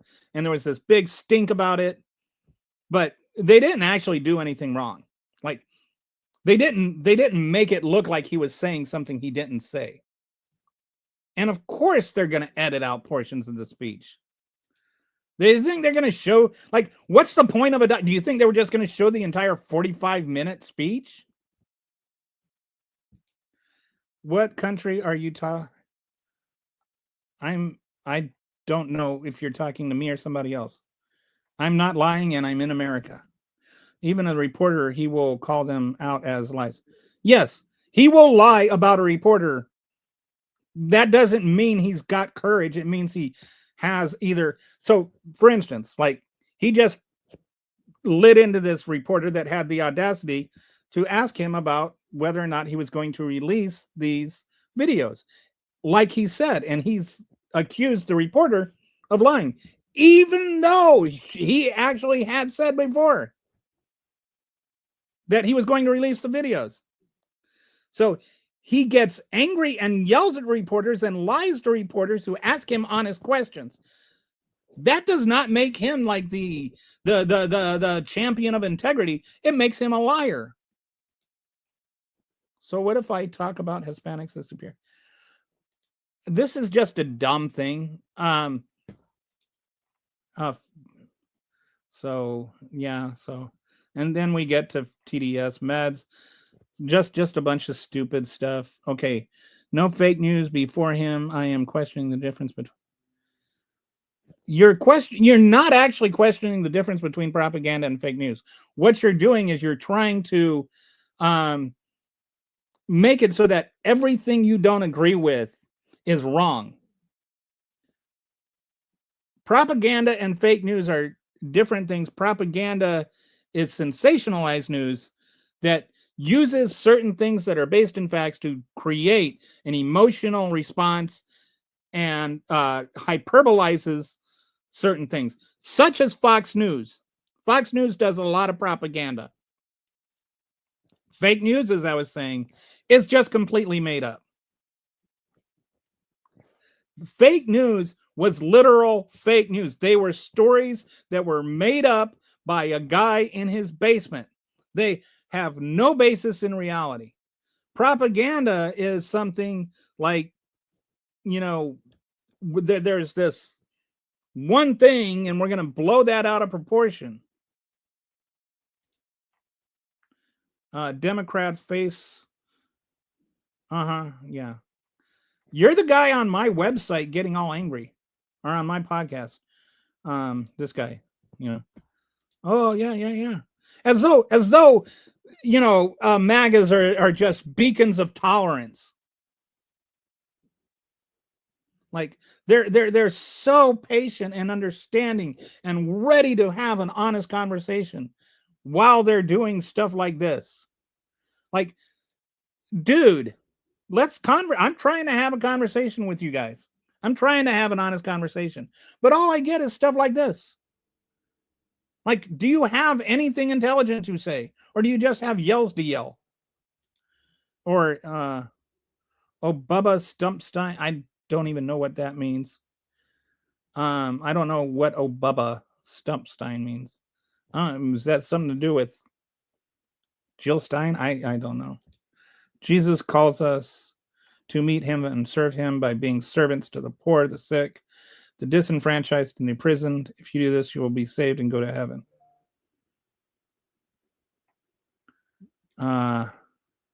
Make Kamala sober again.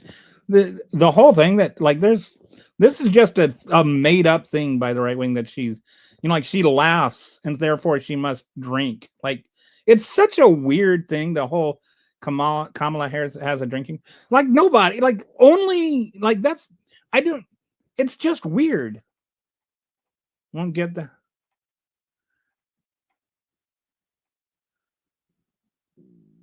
At least I don't.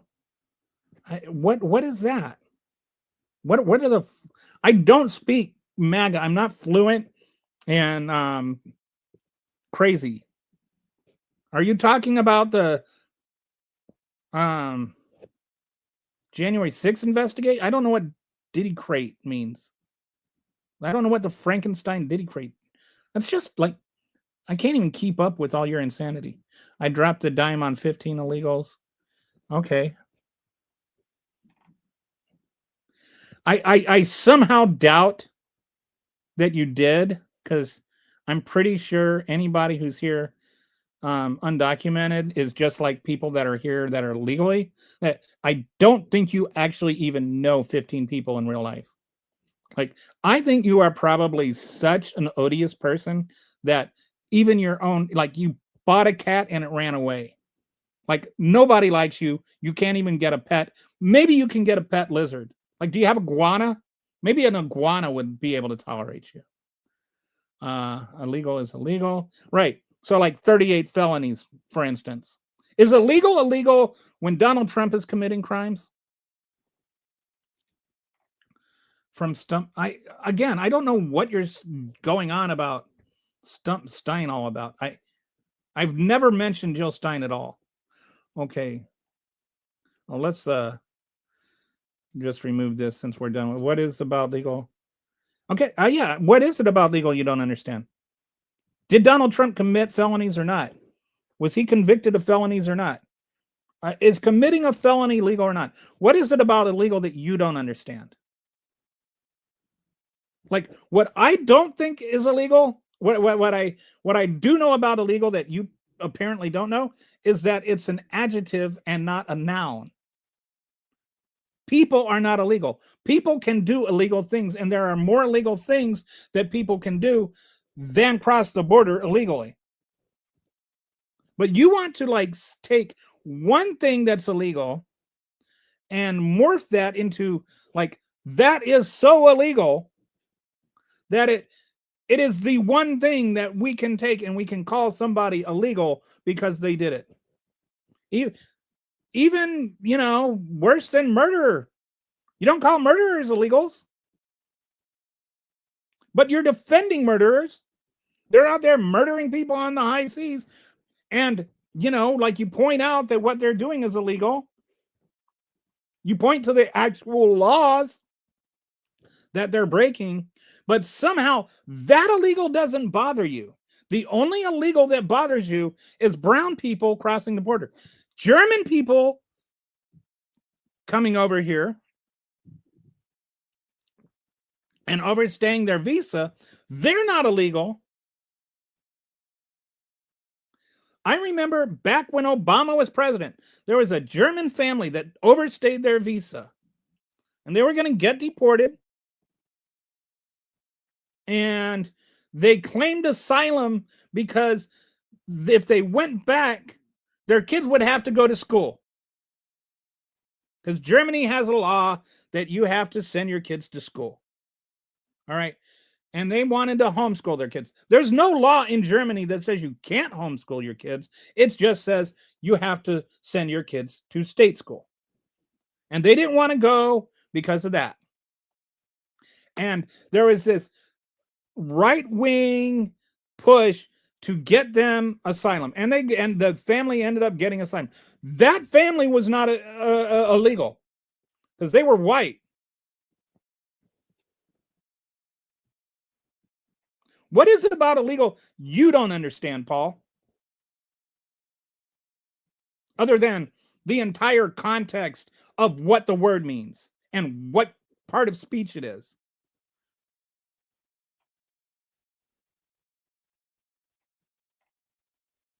I'm not going to get into that. The central bank doesn't control Republicans and Democrats.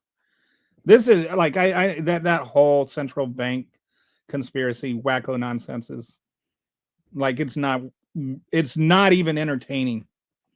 Okay. President Trump, please come save Minnesota. Yeah, sure. Most people in Minnesota disagree with you. That's why they voted for Walz. The BBD, they edited them together. Yeah. No, and they did not make him appear to say something he did not say. They absolutely did not do that. He said everything that he said in the video. They did not make him say seemed to say something he didn't say. That's a lie. Brad would have arrested Anne Frank. You think Brad would have been one of the SS troops?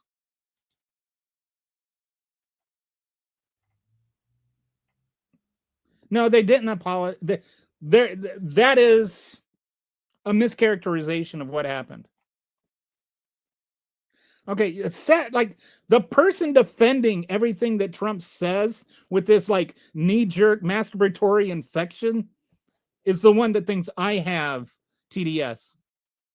Dude, if you ejaculate when you see Trump, you might be the one with TDS. I don't know what who's Stump? I don't even know who Stump is. Is Stump Trump? What is it about due process and treasonous MAGA? Well, okay. That's a little R-rated for my channel. Sorry, yeah, I'm not going to read profanity-laced things because I'm monetized and I don't want to get knocked by YouTube. They're stealing our taxpayer. Yes, they're eating rats? I thought they were just eating cats.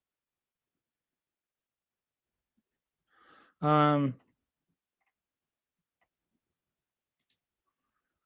comprehend. I don't know what that means. Fake news is like when Joe Budden says, no, that's not fake news. It's actually true. The wheel is spinning, but the hamster is long unveiled. MAGA is very unstable, emotional, and irrational. They are.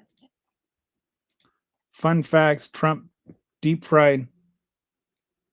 That's such a, you're so weird. Like, do you think that you just like throwing random words together own me or something? So based on your opinion, North Korea uses fake. No, I'm saying fake news uses propaganda. I am saying that fake news has a very specific meaning in this context. Fake news was there was a guy that made up news stories and printed them out and had a fake web page that he used them. That is the actual what fake news, that's where the word was coined. That's where it comes from. Propaganda exists. Are you listening? Like, I feel like you're not hearing the words that are coming out of my mouth. They have meaning.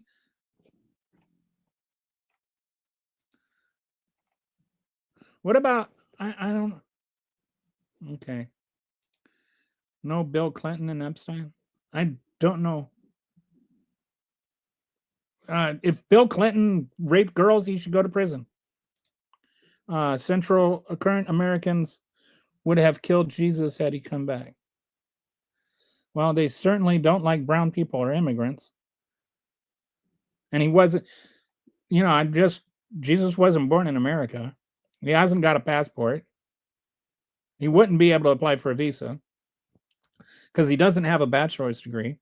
So when Jesus comes back, when Jesus comes back, will he be allowed in America?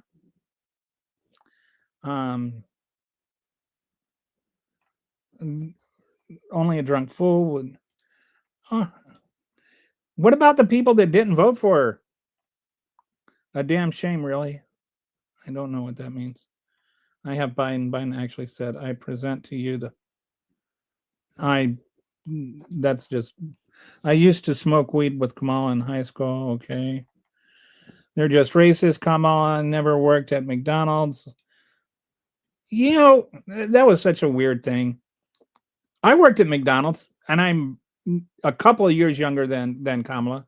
I worked at McDonald's in 1984. Do you think that there's a record of me working at McDonald's in 1984? Like, it's so weird how you're like, oh, well, I voted for an adjudicated rapist that was convicted of all these felonies that stole classified documents and tried to overthrow the country. but Kamala Harris couldn't prove she worked at McDonald's. Like, it's so weird. Laughing lion. I don't, this,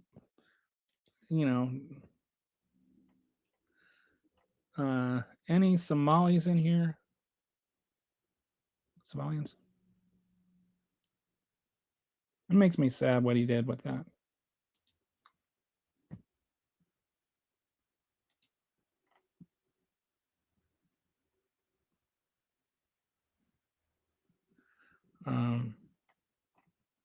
Looking as anything. No, they weren't actually made up felonies.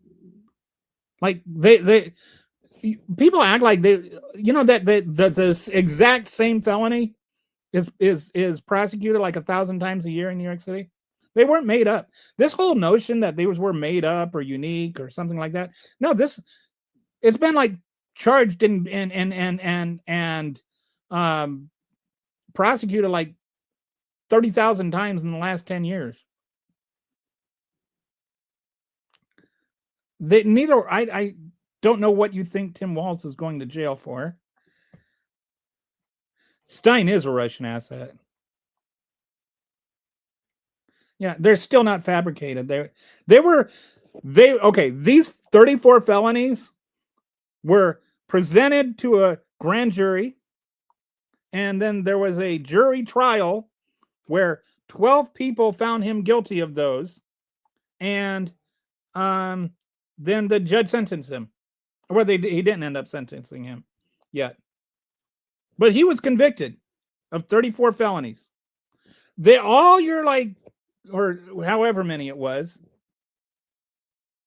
he was convicted of them. He is a felon. He was convicted of felonies. The same exact judicial system that puts all the black people in jail that you like to complain about worked for him. Only he got much more benefit of the doubt than most people. And he committed other crimes that weren't fake. He stole government documents. He stole national security documents. He tried to overthrow the country. Those are things that happened. Those aren't liberal talking points or whatever. Those are things that he actually did.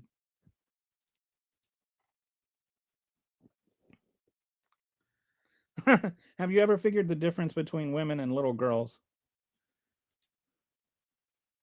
Little girls have tits, or little girls don't have their tits yet. As soon as you get tits, you're a woman as far as MAGA is concerned. Like if you're 14 and you got tits early, or 13 or 12 or whatever, I don't know when is early, maybe 12. But once you got boobs, you're a woman. If you're old enough to bleed, you're old enough to breed. That's the MAGA way. A lot of Democrats have felonies. Yeah, I didn't vote for the liberals that have felonies. That's the difference. I'm not like saying that Republicans are the only ones that commit crimes. I'm not the one that pardoned the Democrat that was committing felonies. Donald Trump is. Okay. Trump teabags Democrats. Ew! That is a mental picture I do not need. The long, saggy old man nuts with tan spray all over him.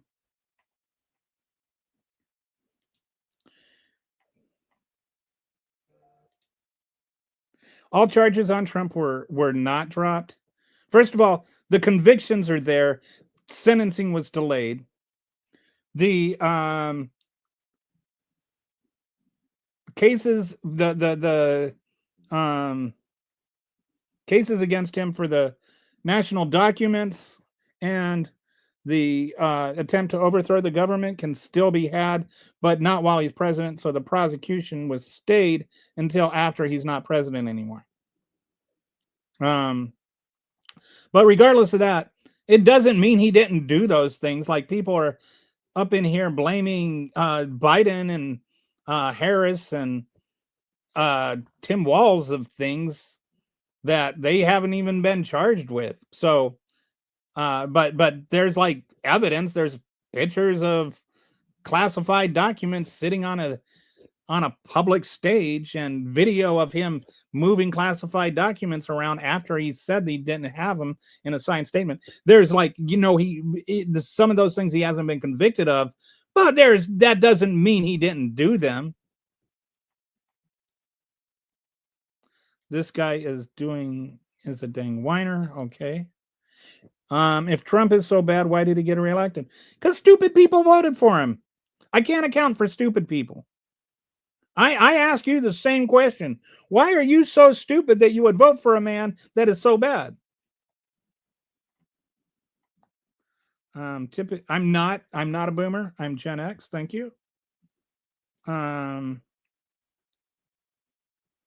Yeah, I like my ice melted. Democrats are better immigrants, and migrants are better. I think better than MAGAs. Not illegal drug deals are. Don't know what that means. Yes, they are. I don't know what they are means. Well, I think he's just. He's actually the one pardoning. He pardoned Juan Orlando Hernandez. He pardoned the CEO of Binance, which Hernandez trafficked fentanyl. Trafficked cocaine for the Sinaloa cartel. The CEO of Binance laundered money for the Sinaloa cartel. He is literally actually playing with the bleeping cartels. Like, he actually is playing with the Sinaloa cartel. So yes, you can't say he's not playing with the cartels. He is. He's literally playing with them. Okay. Russia elected number 47. Some people say that Donald Trump is the worst president in American history, and I disagree with that because I think he's the two worst presidents in American history. Okay. I have a feeling that Lord whatever here wasn't going to vote for Harris regardless of what her speech was. Like, you're literally making up fake arguments. No, I'm not. The guy literally said Hispanics. All right, you don't get to say I am making stuff up literally when I am literally quoting the dude. I am not making up fake arguments. And by the way, how do you make up fake anyway? Fake news is fake arguments.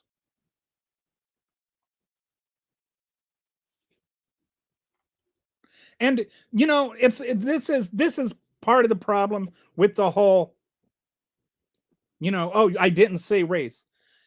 This is, if you want to talk about this honestly, there were people that never said race when they were defending Jim Crow laws.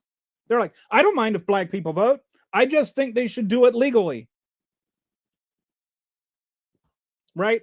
The law itself is inherently racist in that it has a racist impact. And the enforcement of the law has a racist impact. You're talking about, on the one hand, I'm not against, I just think that they should do it the right way. And then you're defending people being apprehended based on their race and being deported based on their race, even if they're citizens.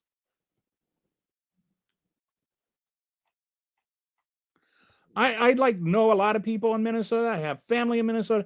Minnesota is not a big fan of MAGA. I'm just like, if you're in Minnesota, you must be rural Minnesota, or else you're just some MAGA that has leaped on this whole, by Donald Trump's latest thing is to hate on Minnesota and Tim Walz, because Tim Walz pointed out he's weird. The cartels fund made up.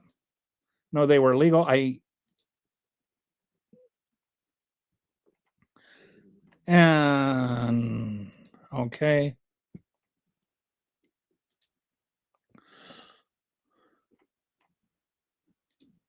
Guy looks like he steals gumballs. I don't even know what that means. Mm-hmm. That's my point. And who are those people? Does that include German people that overstay their welcome or overstay their tourist visa?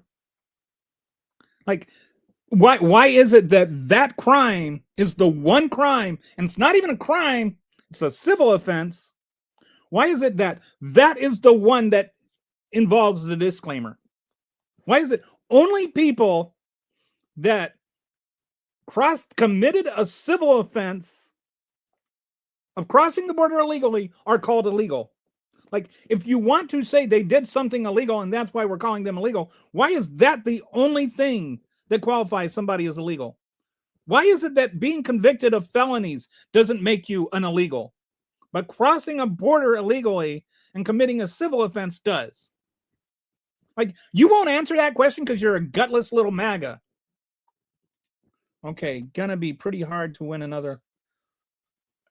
Again, there have only been 11 people in the last 45 years who are illegal, who are here illegally, who have been convicted of voting in an election. This is just another, and see, this is actually one of the reasons I'm pointing out it's racist, because you're using a kind of a scapegoating boogeyman argument where you're trying to make it sound like, oh, all these brown people are the reason that you have such a pathetic life and why nobody loves you, and even your little pet iguana wants to escape. Okay. Okay, yeah, now we're into the the slurs. Once you start using that word and you can't actually defend your argument, do you realize what you're saying is that I am, like mentally handicapped and you still can't win an argument with me? So what does that say about you? That you are so stupid you can't even counter what I am saying, and I have, like supposedly this mental deficiency. Winning baby, no more weird transform. Um, okay, yes, they did. I don't know what tampon Tim. So the tampon Tim thing. Like, do you like you guys don't even know what you're talking about? You just like to throw stuff out.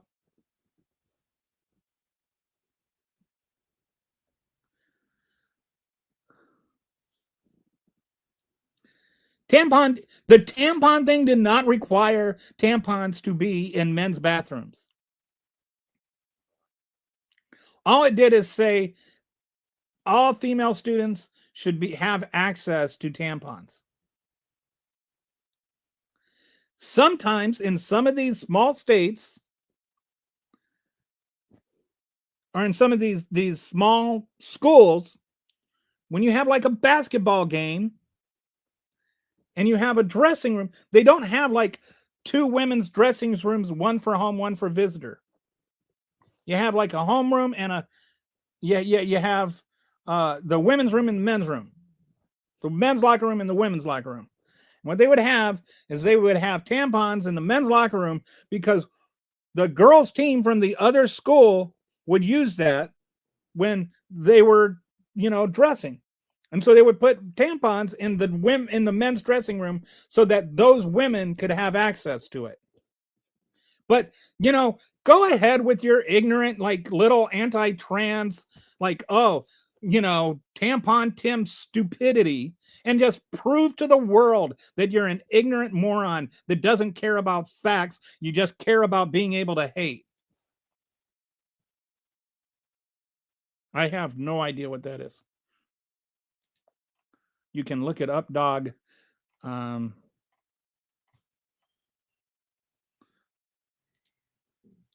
Why did SCOTUS approve of I do not know. And this is one of the things, like the guy that I was talking to earlier about, he was talking about judicial activism. I mean, technically, they didn't approve of racial profiling. If you really want to break it down, they said that race could be used as a part of it. Um, like like if you put it together, like if they're Hispanic people and they're in the Home Depot parking lot in this place where undocumented people are known to hang out and look for work, and they're speaking Spanish, you could kind of use the um, combination of factors to that's enough to give you probable cause to ask them for their papers.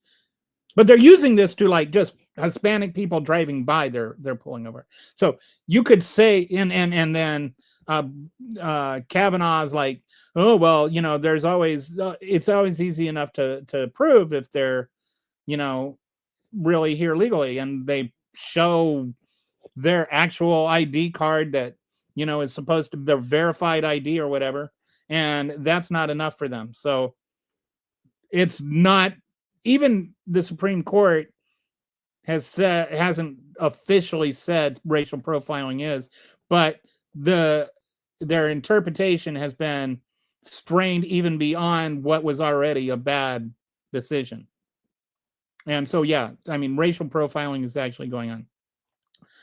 Okay, I'm done talking about the BBC thing. Why does this Minnesota it doesn't? I don't I am not sure what the apology is for.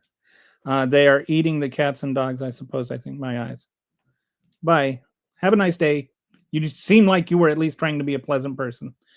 So I hope I didn't like come across as mean to you. You were asking the question about the racial profiling, so I was just answering it. Um, there are a lot, but you know what? This is a paid account, so all they do when they do this stuff is make me money. So whatever. I get money out of it. Um, leave your cult. This guy can't read for bleep. Um, I'm not sure what that means. Block. Okay. I don't know if you're blocking me or somebody else. He is doing what he is modeling. He sounds like the Cheeto Hitler. Paul again. Save our children from. Okay, you're just like this is like when they get really really upset and they just kind of get reduced down to just screaming incoherent like stuff about LGBTQ people, they've really lost. Just like you do, he said in all caps. Feminized. Oh boy, that's like a I don't. Oh, this guy likes to use Joe Bubbins. Yeah, Joe Biden fell off his bike. I would love to see Donald Trump ride a bike. Like your, I like your little emoji or your little profile pic. Oh, the soy got to him, yeah. Because I don't even like soy. I don't eat soybeans. I don't eat tofu. I don't eat soy milk. I don't know why like conservatives get this idea that like all liberals like drink soy milk and have blue hair or something. No, my wife does not sleep with my best friend. He might be illiterate or just chooses to not read is a possibility too. But he is clearly not well informed. Why did God make Tim Waltz he didn't. And honestly, using that word tells what kind of person you are. Like you're a really, really crappy person if you use that word. Like just a really horrible person. I would love for you to go and talk to, just go to any parent that has a child with Down syndrome and tell them that use that word to describe their child and see how hard you get punched. You're a disgusting human being if you use that word. And I include the president. That is a horrible, horrible word. That to me is just like one of probably the second ugliest word in the English language.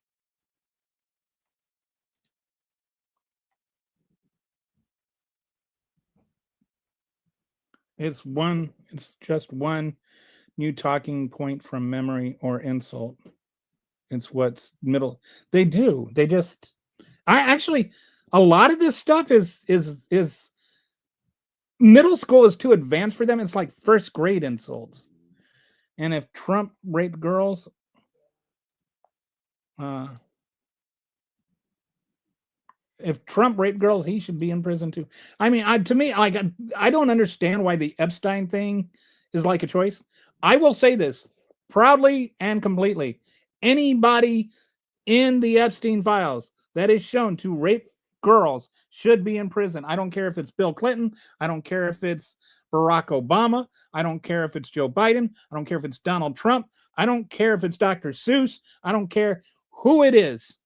Anybody in that is shown to rape little girls belongs in prison. Full stop. End of story. Why is there a debate? Yeah, they are, and should he also be imprisoned? Who?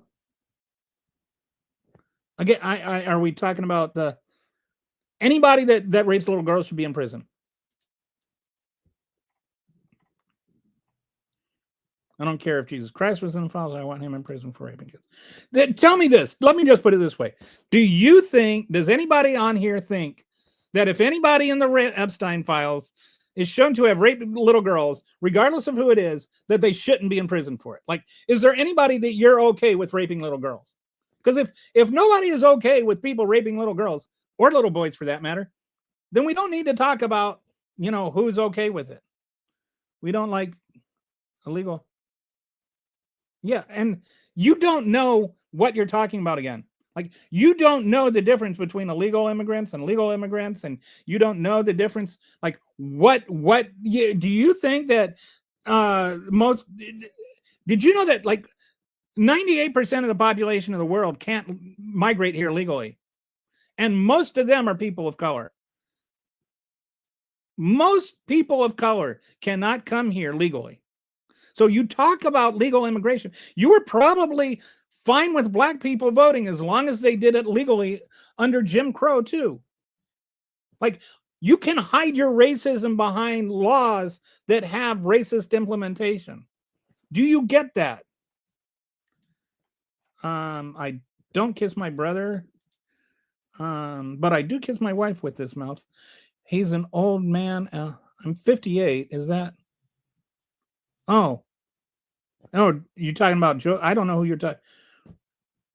Yeah, if Donald Trump can't remember what he said 5 days ago, he has dementia, or he certainly does not have the cognitive ability to continue serving as president, or he's a liar. Which,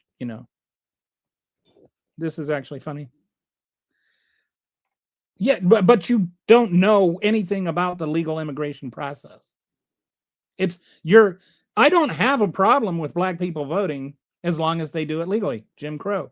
That's what they said during Jim Crow. Do you get that? You get the difference. Everyone with Jesus in their heart is harboring an illegal alien. That's a good line. I'm gay. Hi, gay. I worked in 1991.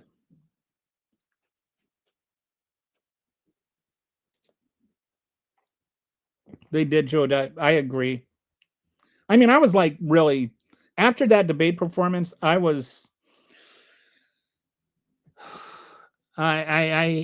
to, but I think that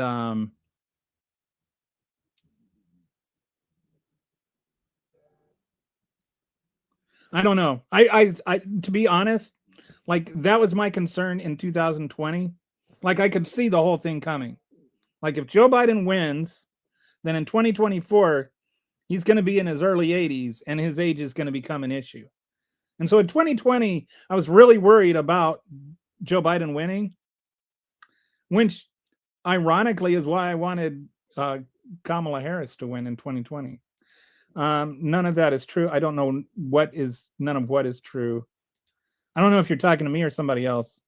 I've been sitting here quiet. These people are some of the dumbest chat I have ever run into. Hey, Brett, good to see you. Always nice to have a friendly voice. You're actually, I really like your comments. You talking about Hillary? I don't know what. Um, our country is stable. The only one destabilizing our country is Donald Trump. And actually, did you know mass deportations are going to do far, far more damage to the country than you realize? Like, there's a Wharton study. I'm not just talking about what my opinion is. Look it up. There is a Wharton study. It's going to it's going to destroy our economy. Like the idea of mass deportations, you're running victory laps around it, but you're running victory laps around an L. It's devastating, the consequences of mass deportation. It's going to drop the GDP like 6% over 10 years. It's going to cause inflation to go up because when we don't have strawberries, when we have fewer strawberries, you know what happens? Strawberries get more expensive. And when we don't have people to pick strawberries, we have fewer strawberries. It's going to cause unemployment to go up because when you lose the people that are picking the strawberries, you lose the entire strawberry industry. All the people that are driving strawberry trucks and that work in the strawberry plant that packages strawberries. I mean, I'm just using strawberries as an illustrative example, but all of that, like every 500,000 undocumented people we deport actually cost 44,000 American jobs. Did you know that? You didn't know that because you're not curious and you don't look things up. You just regurgitate Republican talking points. Look it up. Look up mass deportations, Wharton study, and see what they say. If you like, and Wharton, I'm using Wharton deliberately because that is apparently the one place that you're willing to take their word for because Trump went there. Even if he never actually went, like he allegedly graduated from there, but so no, they did not take one conviction and turn it into 34. They charged him with 34 counts of the same crime. Every time he wrote a check, he committed the same crime. Regardless, he's a felon. He committed the felony 34 times. Yeah, then we get the couch fornicator. So charged, prosecuted, and now I don't think the felony is actually up for appeal, and it doesn't matter. He's still convicted. Like he still did it. Like you're ready to like deport people that you said are illegal without a trial, without due process. He's had due process. He's been to, like, this actually happened. He actually committed this actual crime. And somehow it's like that doesn't count because the appeals process hasn't been exhausted yet. There's all kinds of people that did it in prison that have appeals out. Yes, right, Brett. That's what I'm saying. 34 checks. Each one was a felony. Each one was a conscious crime. And you know, like the thing about this they don't talk about is that they literally had receipts. Like they drew up the plan on an actual receipt from the bank that had the money transfer on it. Like you do not get more receipts than a literal, actual, physical receipt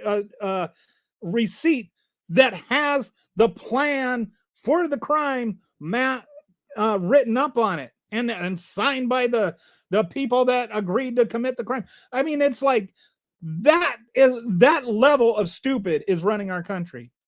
He has zero. There were underlying cases that, you know, like then we're back to the tard word, but no, there were underlying cases. The problem is that you seem to have is that there was no conviction of an underlying crime. The crime he committed was that he did this to hide an underlying crime. There's no need to prove that underlying crime to prove he was trying to hide an underlying crime. And even his own defense lawyer said that. His defense lawyer tried to bring this up to the jury about there no underlying crime. And the judge said, that's not how it works. You know that. And the defense lawyer said, you're right, and then dropped it. Like, you don't have to prove the underlying crime. Don't believe all the Fox News legal analysts that have told you otherwise. You don't need to prove the underlying. You don't need to be convicted of an underlying crime. You just need to prove they were trying to hide one. That the motivation was to hide one. I can hardly wait until he's out of office.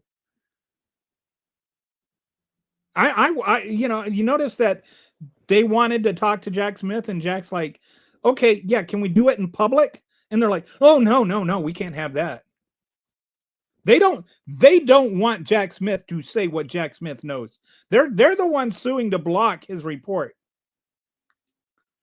Tim wants, this whole thing with the Tim Walz, and like, this is just, it's not even worth entertaining. He did not send yes, he did send the 34 checks. I mean, he literally did. Wrong. Okay, that's a good word. Good argument. They're fake convictions. They are not fake. And no one's actually, yes. Again, this gets prosecuted all the time, like 1,000 times a year.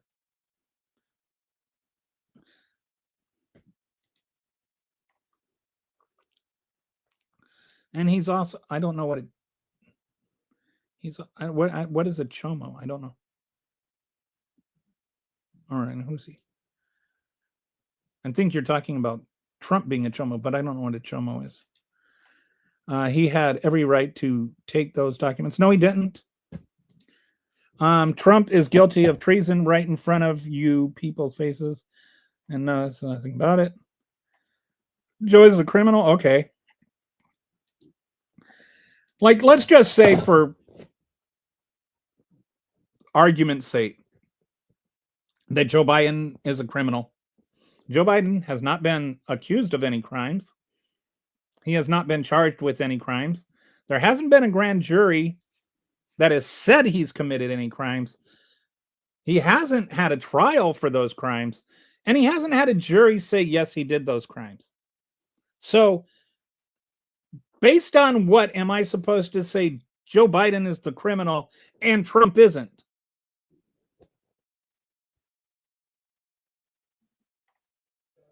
Like, it was all innocent until proven guilty, until he was proven guilty. Now it's, oh, well, he was proven guilty, but it doesn't matter because it was fake. Okay.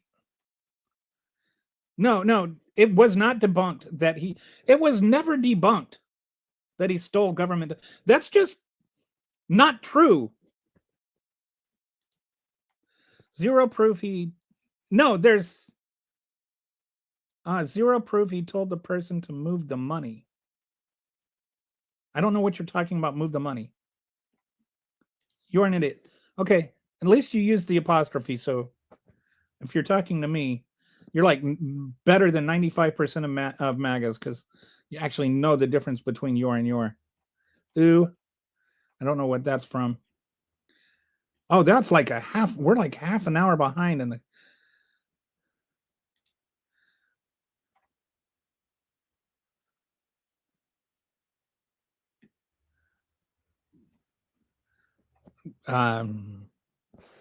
Okay. If you don't want people voting Trump, you clowns shouldn't have shoehorned in. Who do you think shoehorned in Kamala? What do you mean by you people?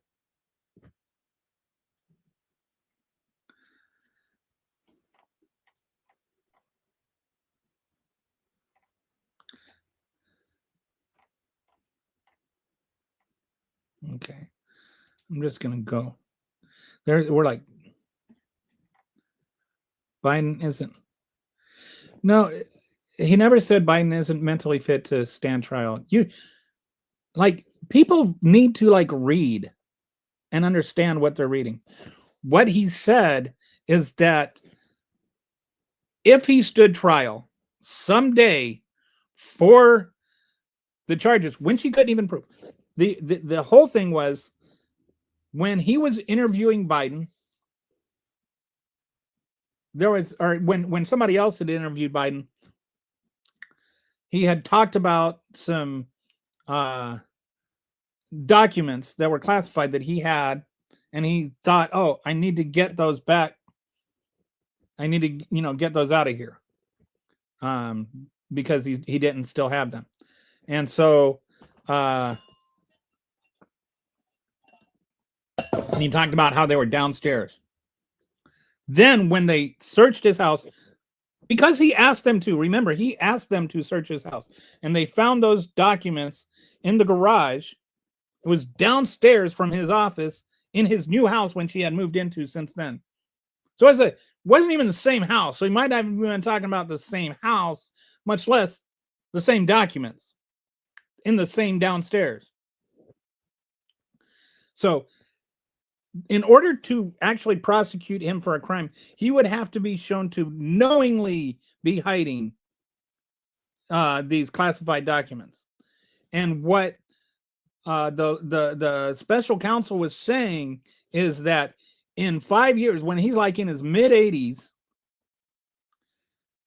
in a trial, is a jury going to believe that A, they're the same documents, and B, that what he had said before about them being downstairs, that he actually remembered them later when he said he didn't have any. Like, that he could have forgotten that he said that. Like, people have things slip their mind all the time. So when he was taught, if you look and read the report, I read the report. You obviously did not. That's what he was referring to. He was not saying that Joe Biden would be too incompetent to stand trial. That's such a dishonest representation of what it said. It said a jury might not believe that he remembered what that particular sentence 7 years later. Which is a fair thing to say, right? Like, do you remember every sentence you said 7 years ago? And he's got to prove beyond a reasonable doubt that that's what he meant.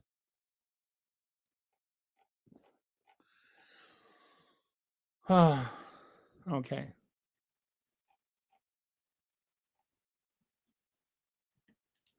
I don't know what the propaganda newspaper. What's a woman? Okay, so we're back to what's a woman, you people equals non-racist, non-sexist Democrat. And yeah. In other words, just people that aren't assholes. Read the propaganda news. I don't know what propaganda newspaper. Lord Alcatraz, that's creepy. I don't know what that's talking. Sorry, I've just got like way too many comments to keep up with here. Tom, we're laughing stock now because of Trump. The whole world sees it. Hey, you want to hear a pun? Here's a pun for you since we're on the pun show. What do you get when you boil a funny bone? A laughing stock. Okay. Get it? Laughing stock. You do realize that there are more than two genders, right? There are. I mean, and they're like, oh, it's all scientific. Science, biology says there are only two genders.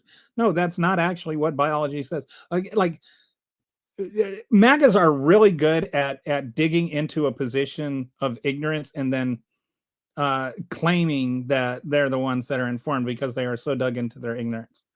He's keeping all the fentanyl out that's killing our kids. How is he keeping the fentanyl out? Did you know that Joe Biden reduced fentanyl overdose by 25%? And how is closing the border keeping all the fentanyl out? Like, honestly, what do you think that means? Fentanyl was not being smuggled over by illegal immigrants. Fentanyl was being smuggled over by American citizens and still is. Do you think that people aren't getting access to fentanyl now? When you type this and these words go through your brain, Do they go through the logical part of it at all? Do you process the thought that you are communicating before you communicate it? You actually believe that nobody's getting any more fentanyl. You think it's not coming over the border anymore. Do you think that blowing up boats that don't have fentanyl on it somehow solves the fentanyl crisis?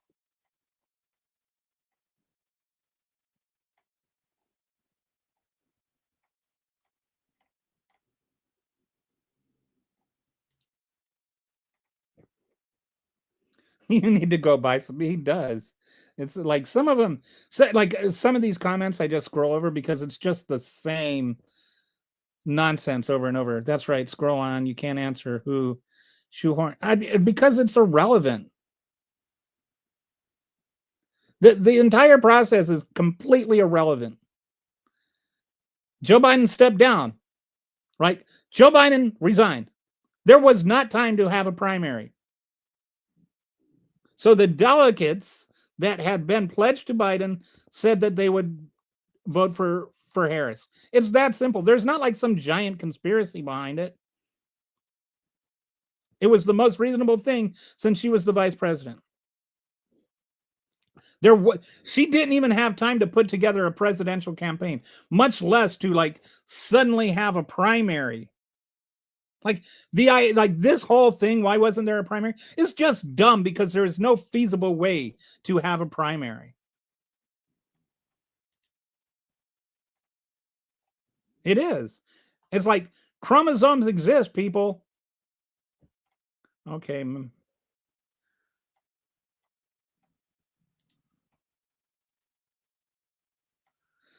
Typing on his grandma's Vista computer. So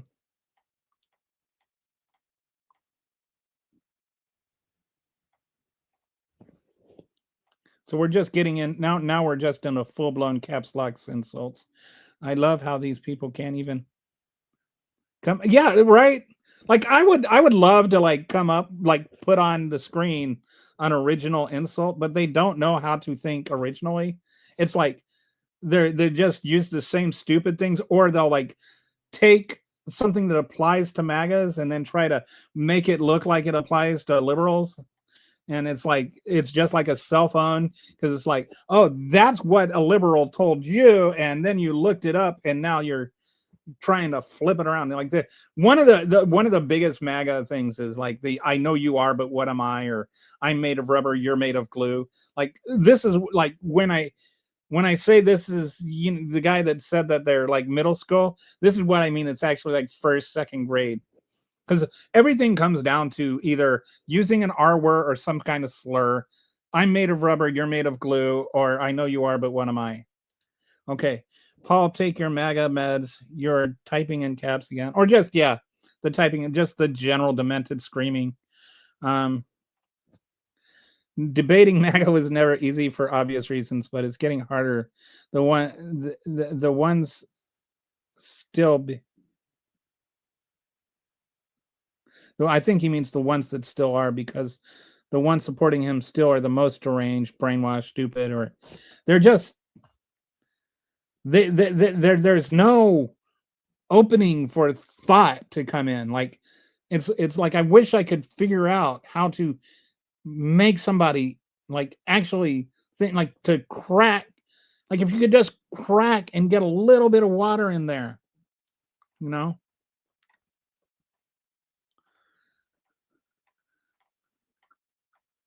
So yeah, I'm just scrolling past Paul's yelling.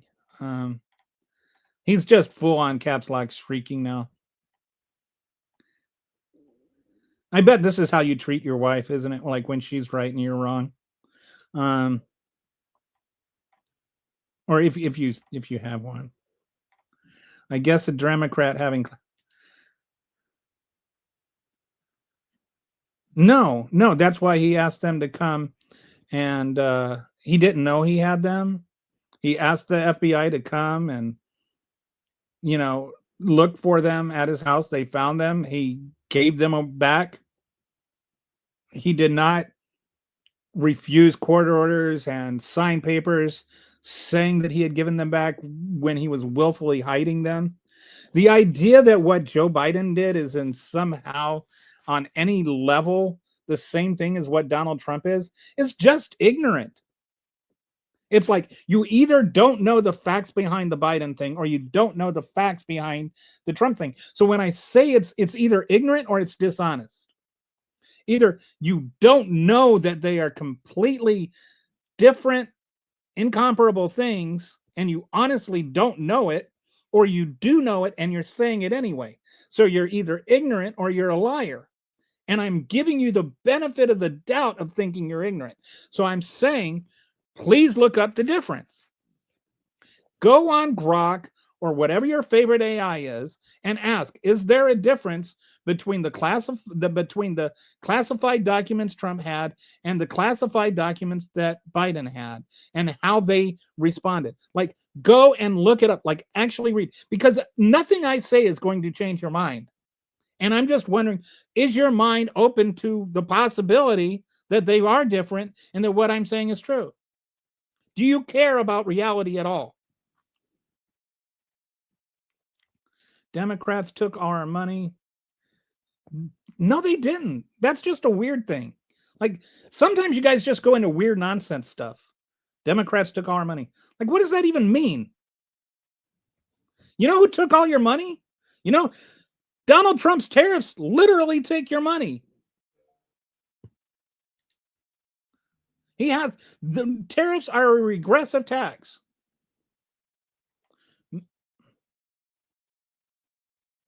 Yes. Amen. Time to get a volunteer moderator. Um,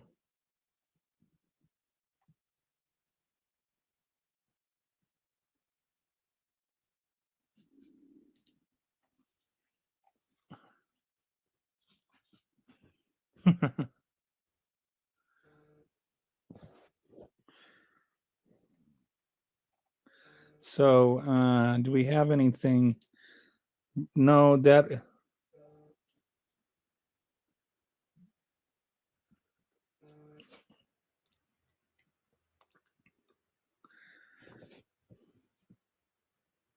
there is no study to replicate in terms of trans people. It's like that is such a weird argument. There's no study that they did. It's biology, dude. It's how chromosomes work. Okay. Pardoning a drug smuggler is, yeah. Especially like Juan Orlando Hernandez is one of the top people that was prosecuted ever on literal drug smuggling, right? Like he was helping traffic drugs. And then you got the deal that he worked out with El Chapo's kid to bring over 17 family members and give them government protection. Like actual government people that need government protection. He's pulled it away from, but he's giving them to El Chapo's kid. Sure, I don't know if you're talking about he was. I know there's a rumor about him transitioning to trans. I don't think that, or there's like this fake meme running around. I don't think that Charlie Kirk was open-minded enough to be trans. He was literally lying about trans people when he got shot.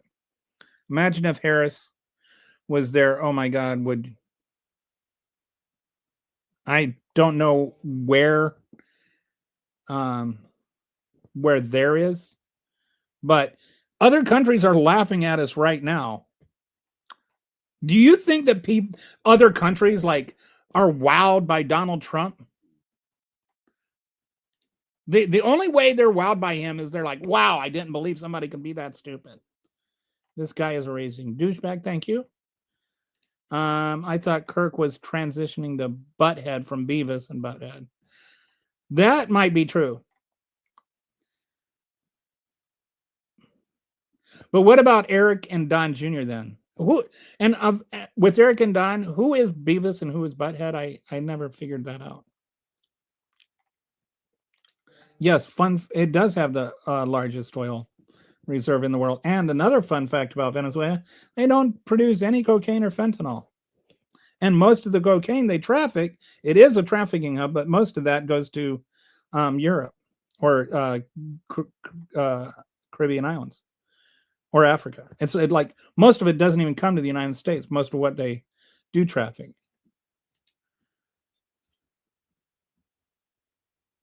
That's not true.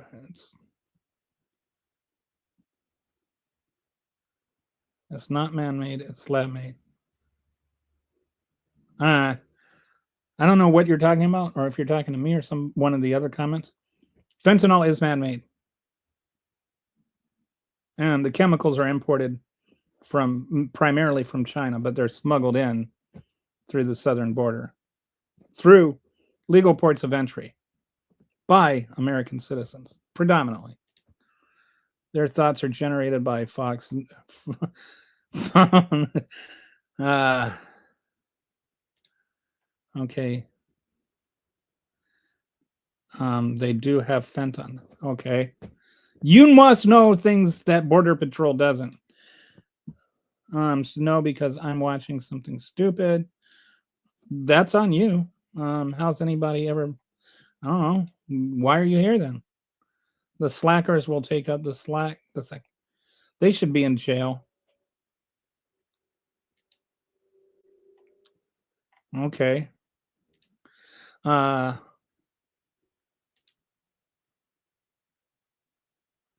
Okay. Biden started getting it down until the.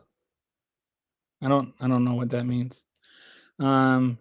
So just we never had open borders. Well, actually, we did have open borders. You know who liked open borders? The founding fathers. That's why our borders were open until like 1887 or something like that. And even then, it was just Chinese people.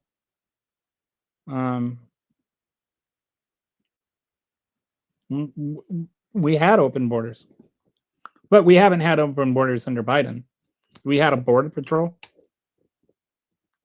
We had ICE agents. We had people being deported. Like this idea that there were open borders is just a fake talking point that Republicans like to use. That Donald Trump that Trump made up the phrase and then MAGAs just repeat it because it's easier than learning. They are the ones. No, but they're not. According to the Border Patrol, according to DEA, like there's nobody that actually says what you're saying that knows what they're talking about. Okay.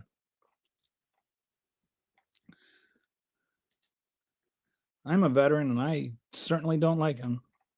Yes, I'm a guy named Kelly. Gee, I have a name. I have a gender neutral name. He was forced to resign. Yeah, I think you're talking about Biden. He didn't actually resign. He just withdrew from the 2024 election. Stop listening to CNN. I don't know what CNN fake news has to do with anything. Resign. Yeah. There was not time to have a primary. There was barely, she didn't even really have time to put together a campaign.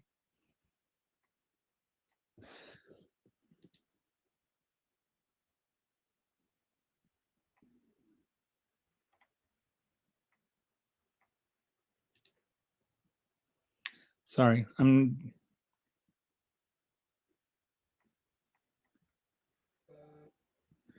Okay.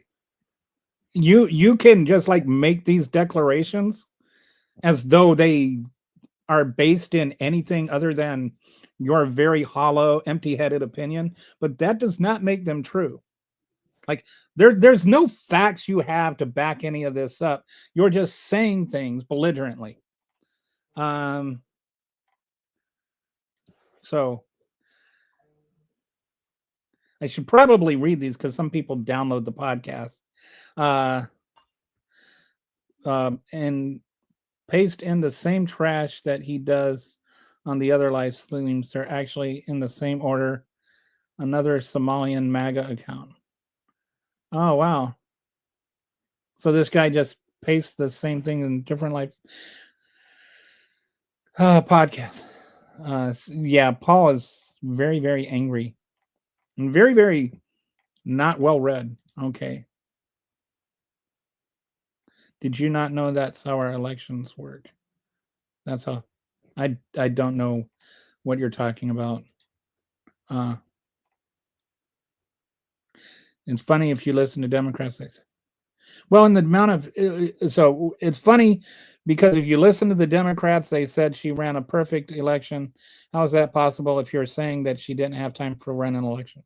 I think that you are taking a few people's review and not the entire thing, and she didn't have enough time to put together an entire campaign. I mean, like this is just like taking some unspecified random person's opinion about one thing does not disprove like the space-time continuum. You're welcome.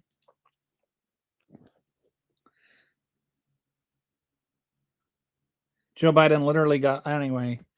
Joe Biden did not get salty over it and start throwing shade at Kamala. Uh, Democrats won't see the White House for a while. They have a bunch of idiots there now in Congress. You guys have a couch fornicator as vice president. Uh, like this, you guys are declaring way too much victory for a guy that won with a plurality of the votes and for a party that has not won the majority of the votes since 1988. Or I'm sorry, only one time since 1988. And you probably don't know the difference between majority and plurality. So I'll let you look it up and see if you can learn something. Okay. You don't think 20 million illegal immigrants is I don't think that there are 20 million illegal immigrants here. Um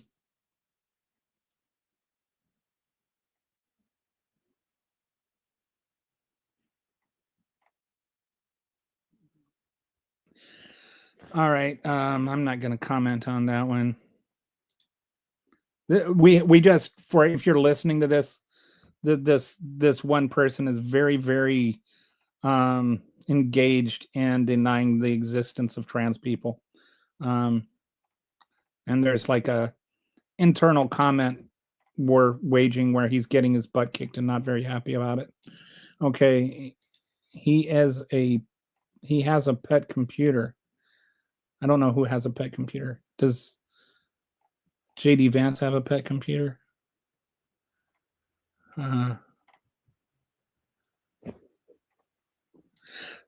Maggots don't understand Trump derangements. They syndrome perfectly describes them.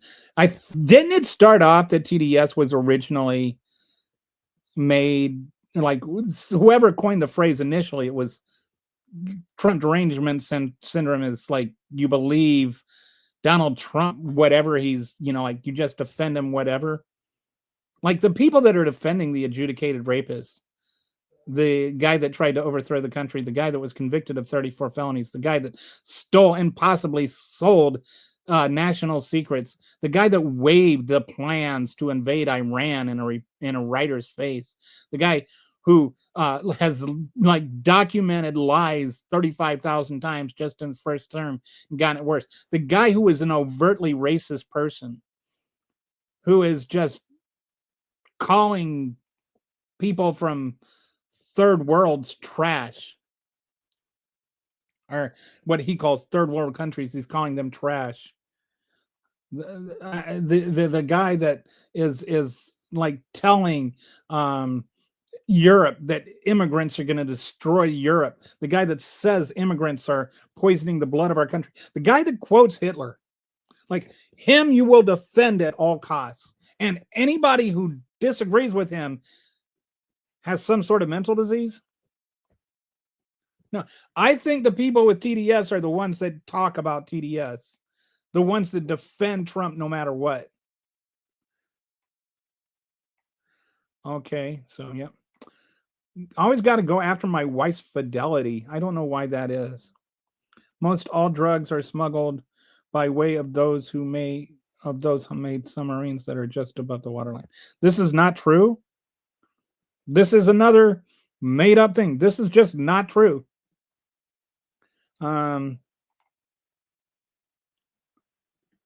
Because we are starting to get rid of illegal immigrants, this is happening. U.S. rent prices are generally going to or stabilizing after a period of rapid. No, nothing you said is true. Like, rent prices are going up. And I mean, why do you people insist on just like making up and regurgitating lies? FDR's wife ran the country for the last 2 years. Okay. Really, he didn't know you. Okay. He didn't know you. I don't know who didn't know me. Trump gutted 24% of the VA, making it harder to get health care. And then he talked about how much he did for the veterans. Donald Trump is a crook. If you're still supporting him, then you are a fool. If you ever supported him, you're a fool. But if you still support him, you've just like quadrupled down on being a fool.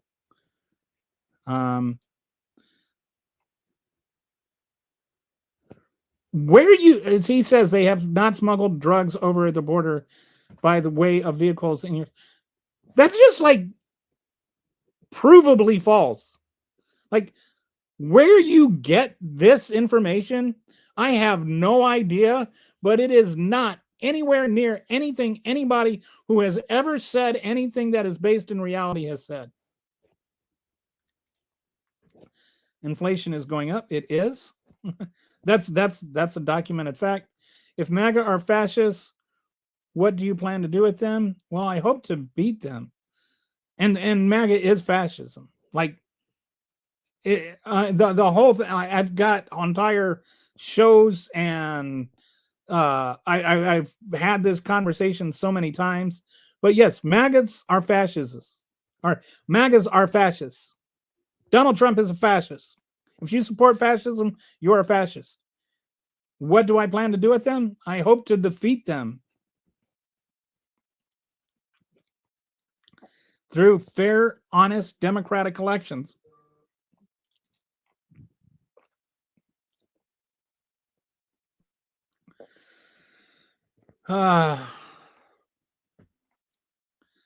We're back to the conversation about the Biden documents, but he had some from being a vice president and some from being a senator. The thing is when you're a vice president or a senator, you're not like boxing up your own, boxes when you're on your way out.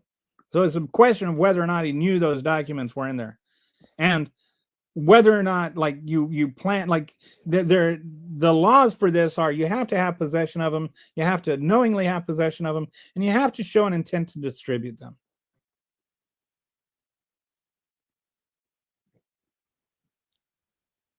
Or anyway.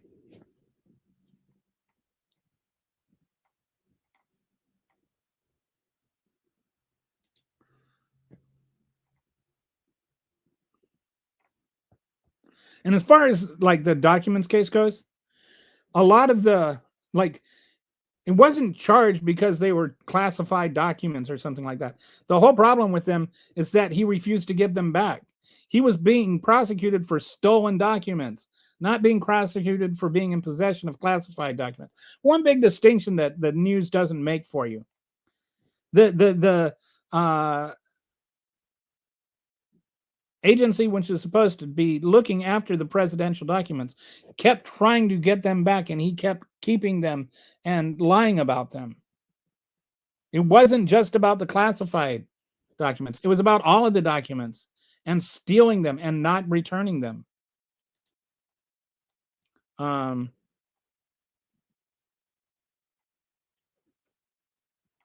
Right. And like, what does it matter if people are trans? Vast majority of trans people don't do harm to anybody. And actually, there you're like a lot more likely to be harmed if you're a trans person than to do harm. There's never been a prosecuted case of a trans woman assaulting somebody in a woman's bathroom.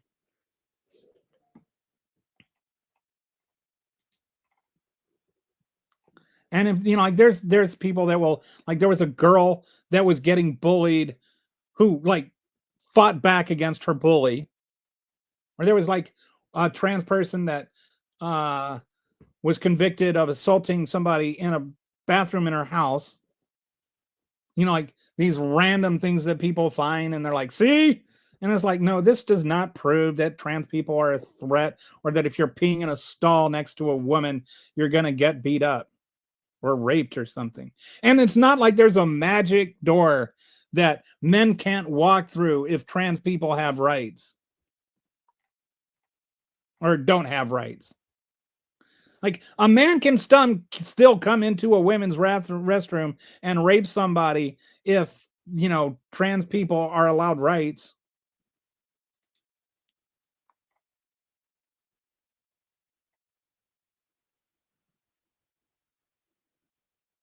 Yeah, this is just crazy.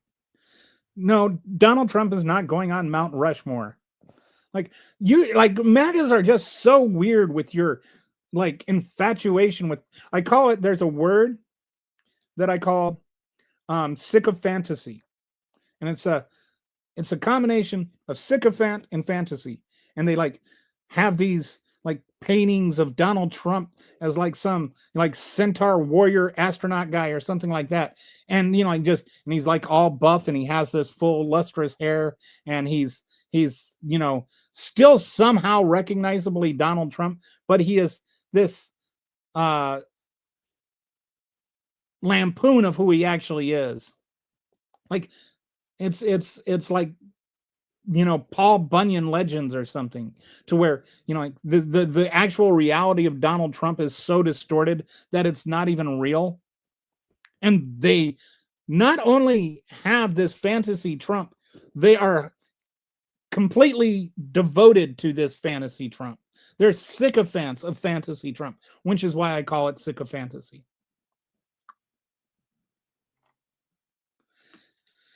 And then gasoline also came back down, and there's all kinds of reasons for the reasons it went up, and none of them have to do with Joe Biden. And there's reasons it was low, and none of them have to do with Joe Biden. It has much more to do with the international price of oil. And the international price of oil was down because of COVID and because uh anyway.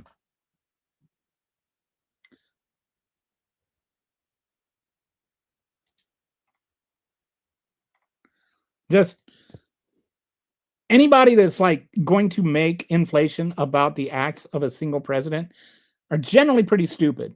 The only exception to that is if the inflation is a result of tariffs that are laid by the one person. Inflation is a complex thing that actually rarely has anything to do with presidential policy. Trump already is king of the assholes, and the assholes worship him. Do you care about reality? Yes.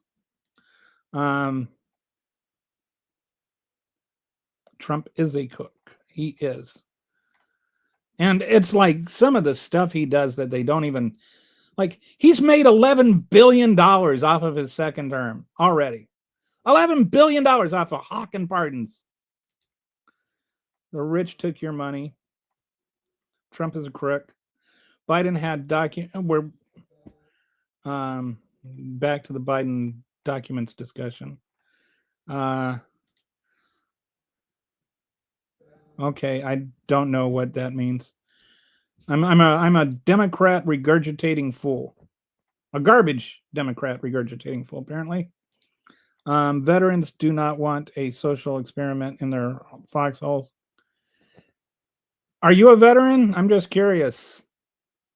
Because as far as I'm concerned, I don't think, like when I was a veteran, I told my story earlier, I didn't really care if people were gay or straight. I don't think I would care if people were transgender or not. And they're not social experiments. Trans people have been around through like every civilization and history. And they're not experiments, they're just people. Tariffs are aid by the 99%. Yes, I see what you're saying. Yeah, and I mean, like tariffs, they're not just a tax; they're a regressive tax, and I don't think that, like, this is one thing that I think Hillary or that Kamala should have emphasized more. Like she talked in the debates about how Donald Trump wants a tax. I think she should have emphasized tariffs are a tax on the poor. He wants to replace progressive taxes with regressive taxes. He wants, like, she should have hammered that more. That's one of the things that I think that she did not do well in her campaign. She didn't make enough of a point about how bad tariffs were. Because, like, the number one thing that was Googled after he won was like people finding out, wait, tariffs are that bad?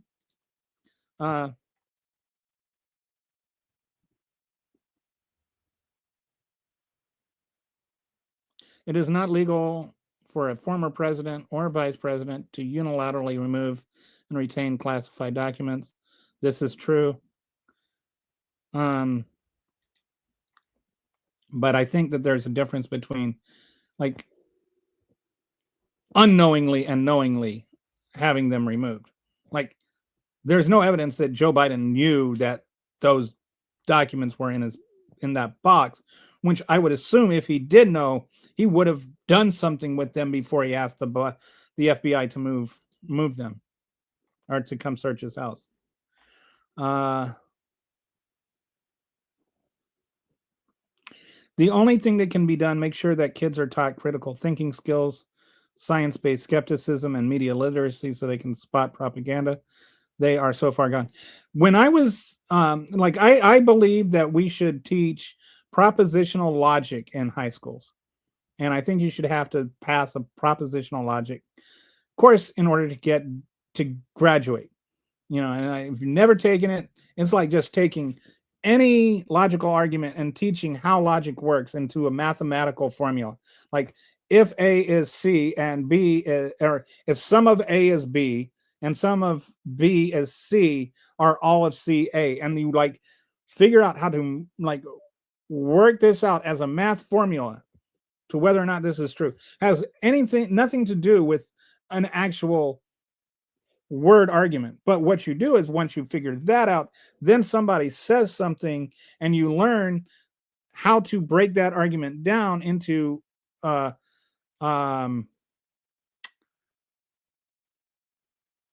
actual logic. Like anyway, I think that we should teach that. I think that if people really actually knew how to think and not what to think, we would be better as a society. I don't. I know that Jared. He says no. Biden's kid took the money. I don't know what money Biden's kid took. Remember the cokehead Hunter? Yes, I know Hunter Biden had a cocaine problem. I didn't vote for Hunter Biden. I don't know who he took money from. I know Jared Kushner was given billions of dollars from Saudi Arabia. But the money I'm talking about with Donald Trump in the second term is the cryptocurrency that he got for pardoning the CEO of Binance. And then they wrote his currency for him, and he's got $11 billion in cryptocurrency as a result. As a direct result of selling a pardon. I don't know what that has to do with Hunter Biden. And let's talk about Schumer. And like, I don't know why we have to talk. Here's the problem with the whole butt Democrats thing is you can, if why? Let's say that both Schumer and Nancy Pelosi are crooked. And does that mean it's okay for Donald Trump to be crooked? Or does that mean it's okay? Like, is it okay for both of them to be crooked, or is it okay for neither of them to be crooked? If your issue in you're trying to bring this up is that there's not logical consistency, what is the consistency you're looking for? Would you like them both to be crooked, or does it not matter that either one is crooked?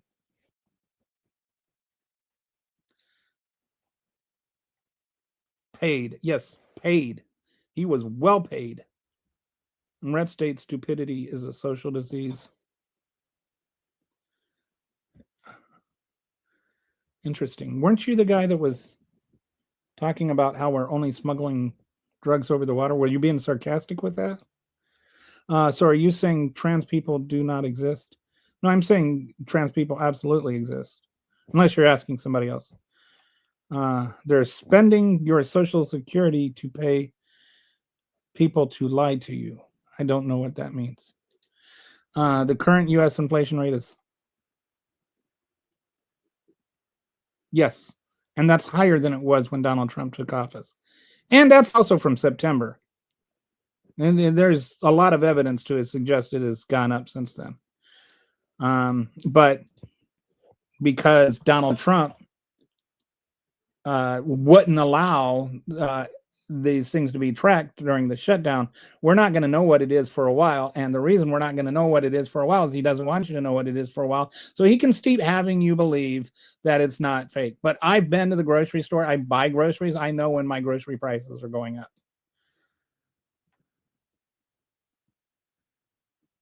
Biden wasn't president or a former president. He can't. This has nothing to do with being president or former president. That's just not true. The Presidential Records Act was actually written because Richard Nixon tried to take records. It was written to prevent the president from assuming that he has those records. Like, actually read the Presidential Records Act. Gender is sociology. There's gender is sociology, but there's also science behind being trans. Like there's some people that like have both sex organs or whatever, but there's also, and this is where like 95% of people, scientists will agree and 5% won't. There's stuff that goes on a chromosomal level that has nothing to do with your sex organs, but has a lot to do with your chromosomes that determine how your brain thinks and how your brain operates. So somebody like, and this can, like, the first thing that's decided is what sex organs you're going to have. So you can have a penis, and then after that, your body changes its mind, and all the chromosome development and all the stuff that happens in your brain with like your brain chemistry and whatever, all that develops and says you're a female, but your penis tells you you're a male. And so you grow up with your penis telling you one thing and your brain telling you another. And just in terms of subjective reality, what matters more to people? Like, what are you? Are you your penis, or are you your mentality? It's and then you're asking people to say, no, you need to tell your brain you're wrong because your penis means more than what your brain is saying. And they're like, but I can't do that. I can't actually just change my brain. I can change my sex organ, but I can't change my brain.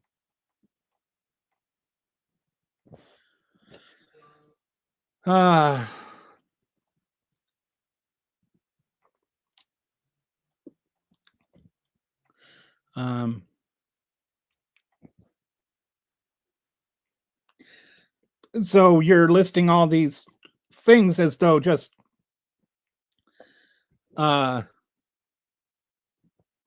typing hoax as though it makes things untrue. There was a January 6th insurrection. I don't know about the koi fish. I don't know what that was. Trump did mock a disabled person. I mean, like,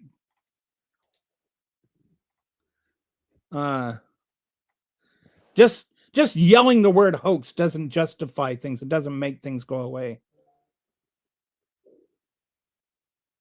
November 2nd, 1999, 20 years, boom, COVID. It was a failed success. How do you have a failed success? I don't know what any of this means. Some stuff I like when I say I don't know what this means. Like, it's just really random and weird, and I have no idea what you're talking. Like, I don't know what right-wing nutjob conspiracy theory you're quoting there. I think your mother has been child abuse in YouTube long. Your something, I'm blanked up in the head. God bless your mother. All right, my mother is dead. She died in a fire. Thanks for bringing that up. The matter is, you tried to push your beliefs on the kids and group white men out. I have no idea what that means. Um, okay. Yeah, so this guy's just typing up things Trump did bad and saying hoax afterwards. And love how misogyn.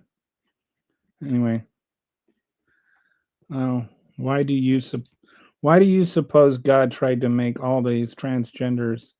I don't remember them. Um, okay, transgender people have been around since like civilization. And there are some civilizations where transgender people were actually honored, where they were like the priests and priestesses. Um, I think that if God made them, then he made them from the beginning of humanity. If you don't remember them being around when you were younger, it's because like for it left-handed people existed for millennia, but we were told left-handed people were evil, so they learned to live right-handed, and they just operated as right-handed people. Once we started to realize there was nothing wrong with being left-handed, and people who were genetically left-handed just used their left-handed, it's not like they just decided they were going to become left-handed or something. It's society changed and left-handed became acceptable, and so there were more left-handed people. And if you look at statistics comparing the emergence of left-handed people and the emergence of trans people and the emergence of gay people as we normalize being gay, it's all the same. Like the same trend and pretty much the same pace.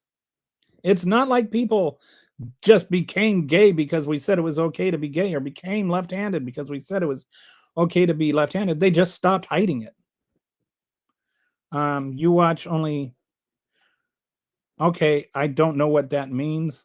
I actually don't even watch a lot of news. I mostly do my research through reading, which is something apparently maggots don't like to do. I watch clips on Fox where people just say things that aren't true. I agree that um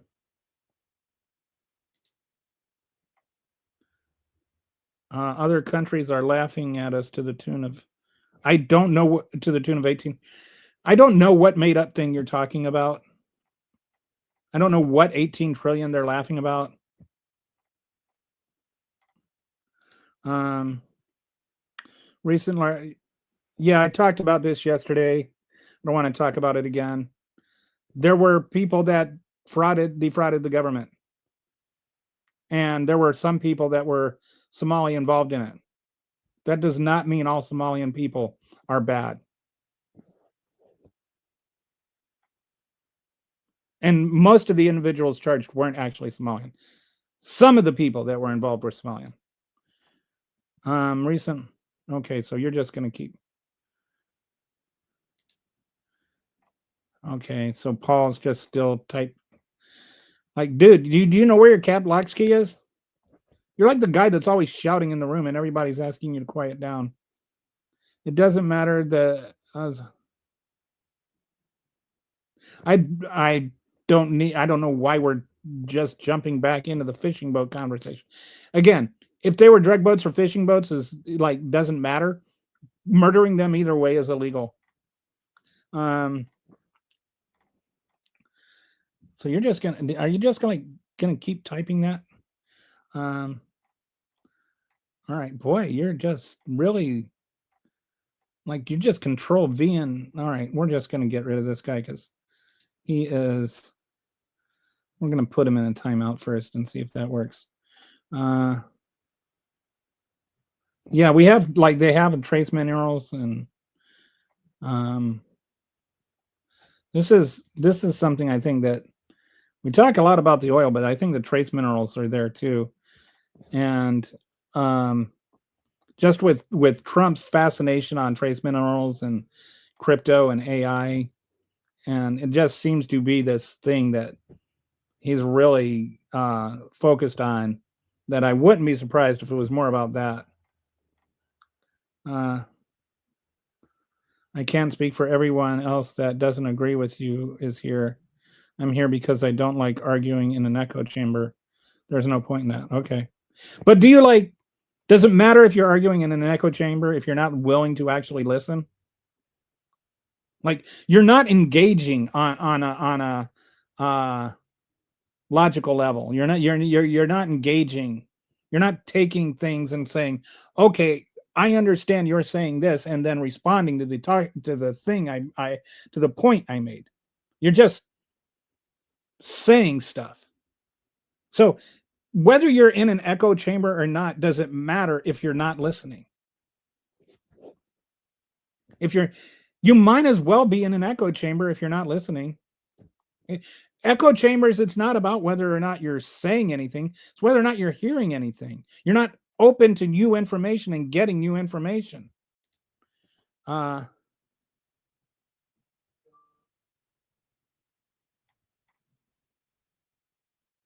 There were no immigration laws for like over 100 years. There were no immigration laws. Anybody that came over here could come. Anybody that wanted to could come over here.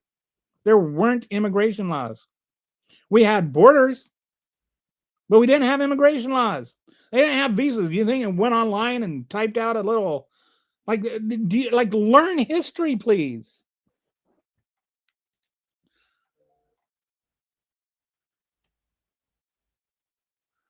Obama deported more people than Trump,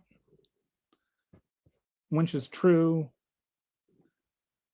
10 million people. You realize that 4 million people also were returned.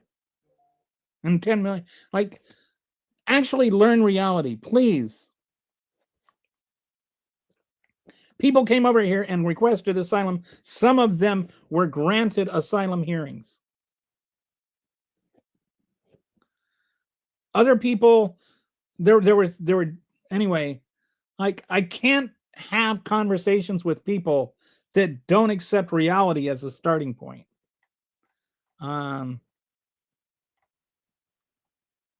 Or, you know, like, you're a naive and gullible simpleton. Okay. We have, yes. We also had immigrants. We had borders in the sense that we protected from foreign invasion, like actual invasion. But we did not have closed borders in the sense that we didn't allow people to immigrate. I don't know. Are you like on purpose refusing to recognize there's a distinction? Do you think that we didn't have a military while Joe Biden was president, that we wouldn't defend an invasion of like an armed invasion from another country because we allowed immigrants? Like, think. Okay, we got Mr. Patriot Watcher that has curse words and slurs and an American flag to back them up because they do not have the brain cell today. All right. Kelly would have been the name of my third son. She was forced to. Like, why is it so? Like, you got this, you know, like Patriot Watcher here. Why is it always the Republicans that are most upset about how Kamala Harris became the Democratic nominee? Like, why should I care what you think about it, Patriot? You didn't vote for it. It's not like you were going to vote for Joe Biden.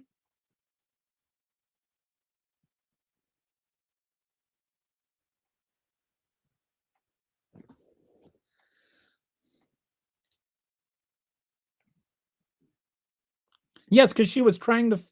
No, not true. She waited like a month to do an interview, and then when people heard her speak, her poll numbers went down. Neither of those things is true. I mean, she was trying to actually put together a campaign before she gave an interview. She wanted to actually figure out what her policy was. Do you realize, like, becoming president means like actually having a platform? She wasn't planning on it.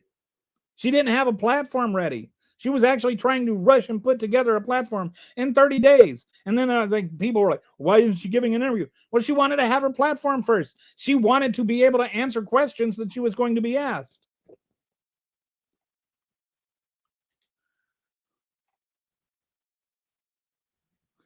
I don't know about what I stated about Kamala and those campaign funds is not a baseless claim. You can look it up. I have no idea what you're talking about.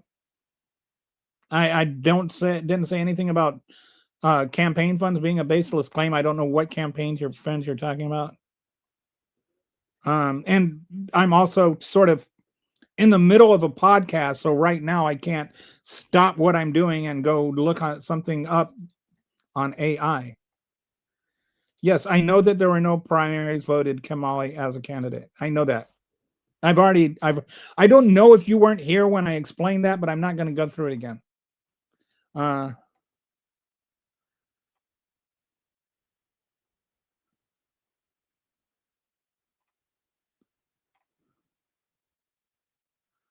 I I only have the knowledge acquired by following both sides of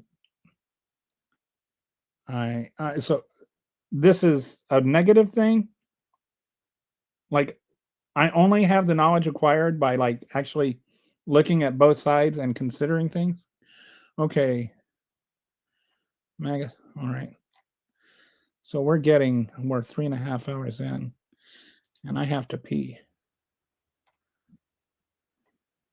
I mean, like people need to understand this. There's this notion that Kamala Harris, the whole thing. Like I've never heard anybody actually give a reasonable explanation of what an alternative might have been. She was put in a position and she did what she could.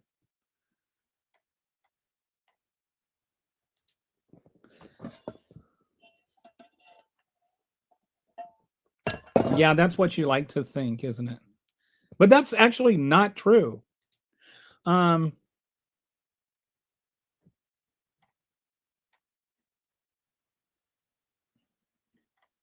well, you're talking to Leonard Skinner or whatever his name is.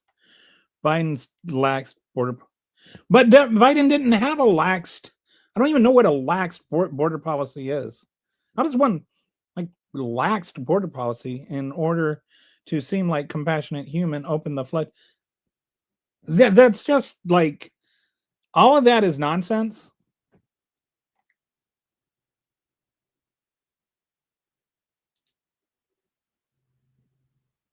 And resistance in letting people get away from the fact that Donald Trump is a pedo. Are you Glenn Beck? Are you asking me if I'm Glenn Beck? I don't know if anybody has ever confused me with Glenn Beck. Um,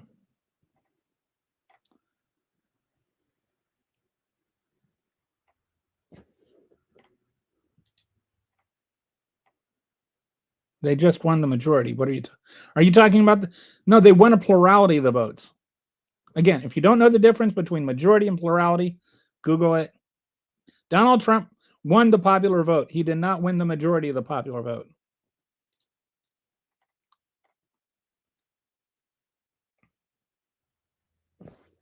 Do you know how much vegetables have went up since they deported all the workers? I don't actually. That's it. That's actually something. I wish we had the uh data on that because I think that's where it's going to be interesting. We've had our first harvest season that's going to be impacted by that. But based on my trips to the grocery store, I think some things have gone up a lot. Um,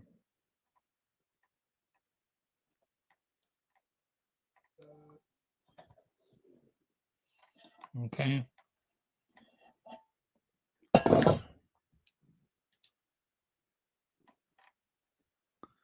How many illegals are here then? Well, I think most studies show it's around 10 or 11 million that are people that are here illegally. Um,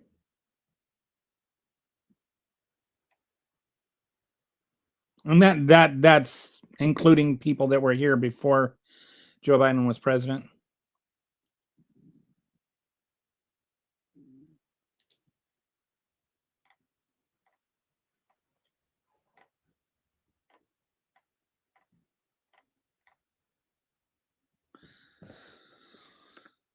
I don't know what new classification system you're talking about. That's nonsense. Anyway, I don't know why you're so obsessed with trans people existing.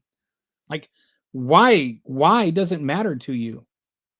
Like, what does it matter to you if a man, if a trans woman exists and gets to live her life as a woman? Why does that matter to you?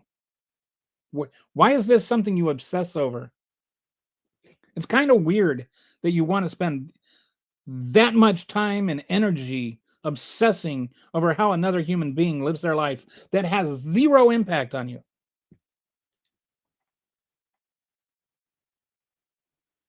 Okay. You're not MAGA, but you support President Trump's policies. Good for you. I don't know what policies you affirm or deny or whatever, but have a nice day. I think he's got crappy policies. I think mass immigration or mass deportations are hurting the country. I think that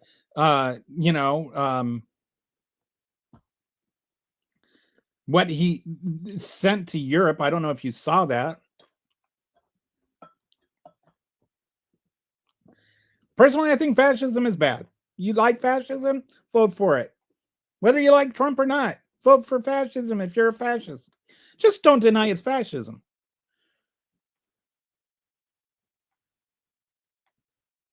Okay. They prioritize their shared hatred of everyone on the pumpkin spice pedo's actual criminal actions. Okay. So, all right, I'm going to bump down to the bottom. No, it does not mean he won the popular vote. It does not mean he won the majority of the public. That's not okay. Since you're incapable of looking something up, a plurality of the vote means you got more votes, but you didn't get over half the votes. The majority of the votes means you got over half the votes. I think he got like 49%. He won a plurality of the votes. He actually got the most votes, unlike in 2016, where he didn't even get the most popular vote. He did win the popular vote, but he did not win a majority of the popular votes. Words mean things, Todd. And if you're going to argue with somebody, if you're going to correct people, at least make sure you're right first.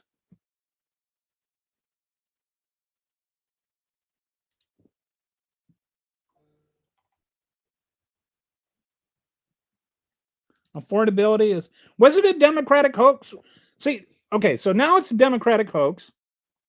But when things were cheaper under Biden than they are right now, which they are, because inflation, prices are higher right now than they were under Biden. But now affordability is a hoax. But when Trump was running on affordability, it wasn't a hoax. Do you want to tell me how things got more affordable by getting more expensive? Because that's a weird talking point. I mean, if you can cry that Biden stole, can't Trump? I'm sorry. I think you're talking to somebody else. He won the majority. He actually won all 50 states. That's just weird. He did not win all 50 states. Lie. Somebody is doesn't want to hear the truth. All we can do is give pure. I don't care what pure research says. Whoever is pure research, but most people say 11 million, which has actually gone down because of the mass deportations.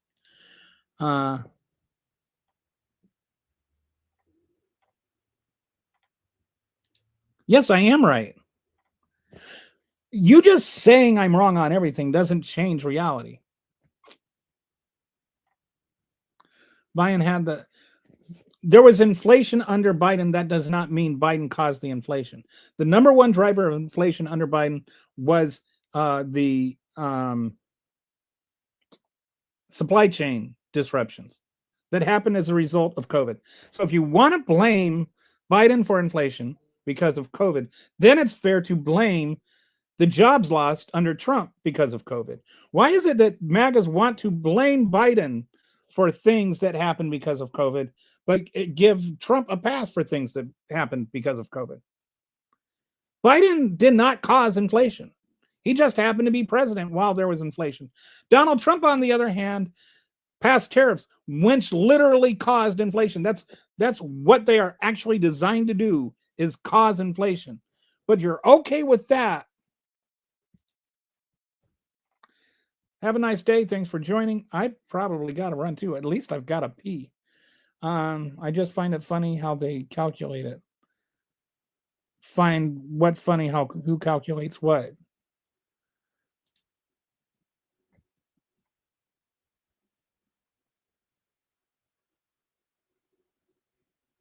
Oh, okay. I think there was somebody else that mentioned affordability being a hoax. But yeah, I agree with you. I think there's some hypocrisy going on there.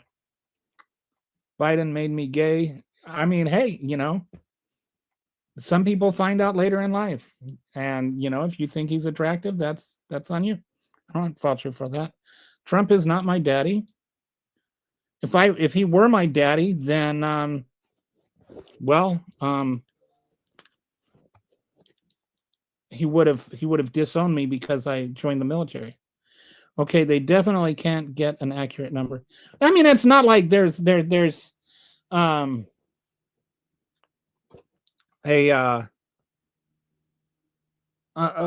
official tally or something, but it's funny how there's like the number depends on whatever weird thing Trump said last. It's like it's not 20 million or 30 million, like he likes to say.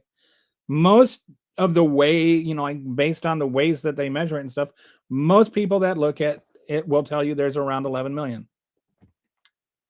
I mean, could it be 14 million? Possibly. Could it be 8 million? Possibly.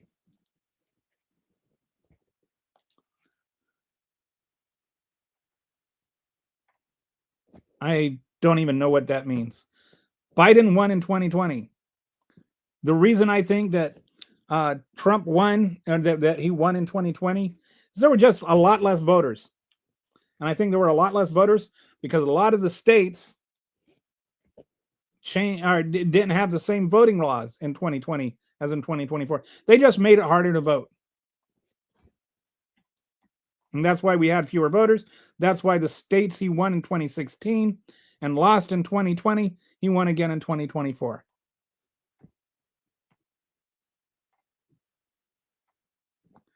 I'm not saying he didn't win. I'm not saying he didn't win in 2024. So there was somebody that's saying she got crushed, get over it. I'm not.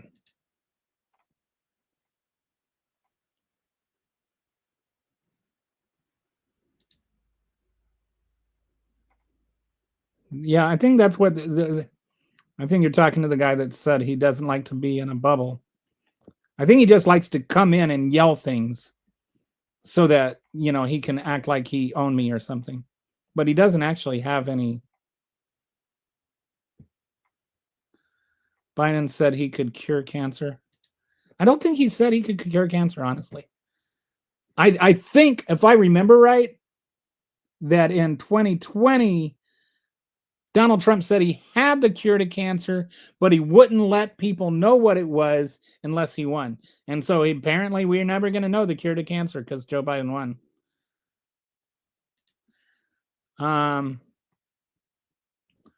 This is a bit of a misleading thing. How many of those were returned? Like, here's the problem with a lot of these kind of people that entered.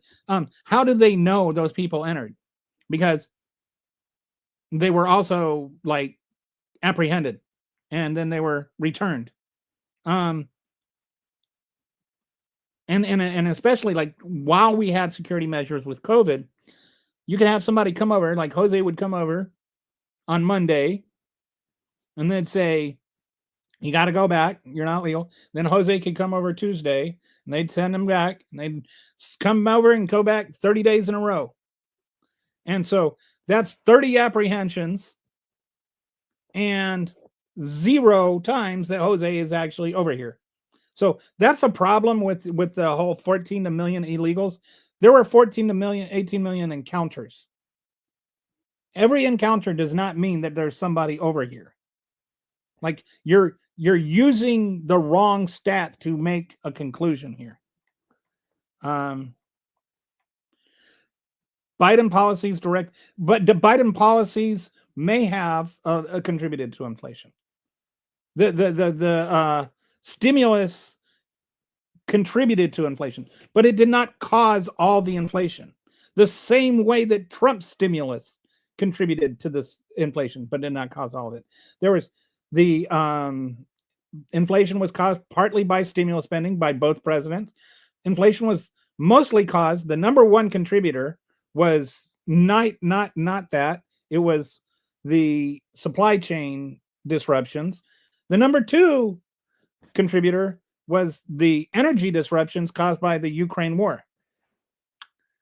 So to then the fourth leading, the third leading thing was the stimulus spending by both presidents, and the fourth leading thing was actually like corporate profiteering off the inflation. So there was a number of things that caused inflation. To call it all to put it all on Biden is just economically illiterate. There's no economy, even like the Heritage Foundation, which is not exactly the most left-leaning group in the world, did a study of it, and they said only 40% of it was Biden's fault. And that is an extreme high. And the other thing is, if you're going to blame the stimulus spending under Biden, if you're going to blame inflation on that, then you can't also in the same breath say that Biden doesn't get any credit for the jobs that were recovered. Because the jobs being recovered is the alleged reason that the stimulus caused inflation. Like all these people got jobs and they were back at work and they were spending money again, and that's why prices were going up. But the right wants you to believe that Biden unilaterally caused all this inflation, all because of his stimulus spending, but had nothing to do with the economic recovery. Did I get a head injury? I did, but it didn't affect my thinking. I fell off a trailer when I was 3. My brother threw a parachute guy up to me. I was reaching over, fell down, got a concussion, got a few stitches, but I've been fine. Because MAGA is largely a mindless cult that will defend Trump to the bitter end. Trump has, Trump, a 5-time draft dodger, said John. Yeah. So, yeah, Donald Trump is not exactly the one to make criticisms about being in the military or being a vet. I think he wanted to. It's like now it's Mark Kelly, right? Who's like been on 5,000 combat or has like 5,000 hours of combat flight and record time in space. But little Daddy Bone Spurs is the real veteran. Biden was just, but you've seen the pictures, right? Where he's like Rambo, Trump-bo. Biden was a harmless old guy that couldn't handle his job. Pumpkin spice is a trafficker and an inhuman monster. Like the evil stuff he does, he's like just murdering people. Okay. The price of haddock has doubled since 4 months ago. I used to get planks for what is haddock? Are they like some kind of? I was thinking fish at first. I don't. Okay, so it is a kind of fish. Or are you talking about haddock flanks? Like the cut. Man, that's expensive. Trump saved the economy. That's just not true. Like virtually every economic indicator is like apart from the stock market, prices are up, inflation is up, uh, GDP is sort of depending. Like if you look at the underlying structure of it, actual production is down. Like there's some stuff going on because of the tariffs, which kind of give you this artificial um, boost to inflation or to the GDP, but it's not real, and it's gonna next quarter it's gonna have a crash. Uh, like it's he has not actually. The economy is definitely worse now than it was when he took over. Ask any real economist, any macro economist. Like it's just not. That's just like saying that is just bragging that you don't know what you're talking about and being very very insistent that you do. Okay, Trump owns me. He doesn't. How was it Trump took credit for a booming economy just July, but now he is suffering from, you know, that's a great question. And that it's also a hoax, but it's not a hoax, and it's Biden's inflation, but it's not, affordability is a hoax, and like, and it's like the MAGA ability to keep two conflicting thoughts in their head at the same time is really remarkable. Like we talk about cognitive dissonance, and cognitive dissonance is actually supposed to be the discomfort when that happens, like when something comes along that conflicts with your existing ideology, and so you like there's a discomfort, a mental discomfort that comes from that. That's what cognitive dissonance is. What they have is like cognitive dissonance, anti-dissonance, or something like that. I don't know what to call it. They'll just like have two completely contradictory thoughts in their head at the same time and be happy and joyful and gleeful about both because they're owning the libs and without any awareness that those things contradict. It's just really weird. Like, how are immigrants both stealing our jobs and, you know, staying at home, living off government support at the same time? I call it Schrodinger's immigrant. Okay.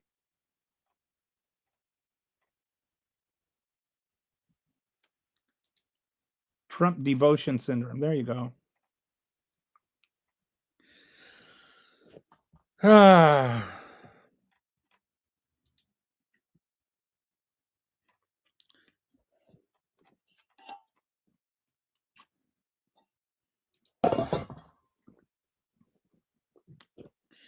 yeah, the made up stuff.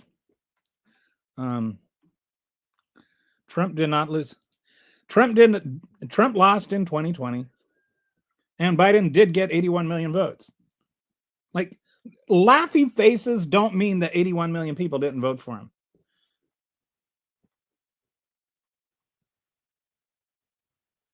I have no idea even what that is supposed to mean. So all right, and so like just on the gas prices thing, I would like to point out presidents have very very little to do with gas prices. The main thing that controls gas prices is the cost of oil, the international cost of oil, and that has to do with a lot of things that have nothing to do with America. There are certain things that a president can do for if gas prices are high in America, namely release or release the Federal Oil Reserve, which Biden got criticized for doing when that's the whole reason it exists. Like we have a Federal Reserve or oil reserve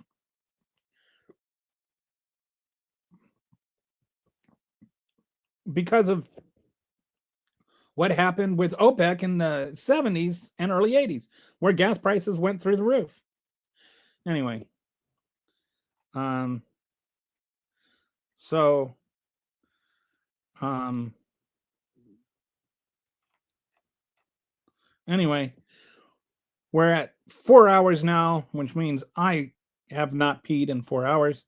So sorry to be so direct. I have to go. And when I say I have to go, I mean, I really have to go. So thanks everybody for joining. Hope you have a wonderful day. And whether you're a MAGA or you're not, thanks for your comments because you help keep the show going and lively. Bye.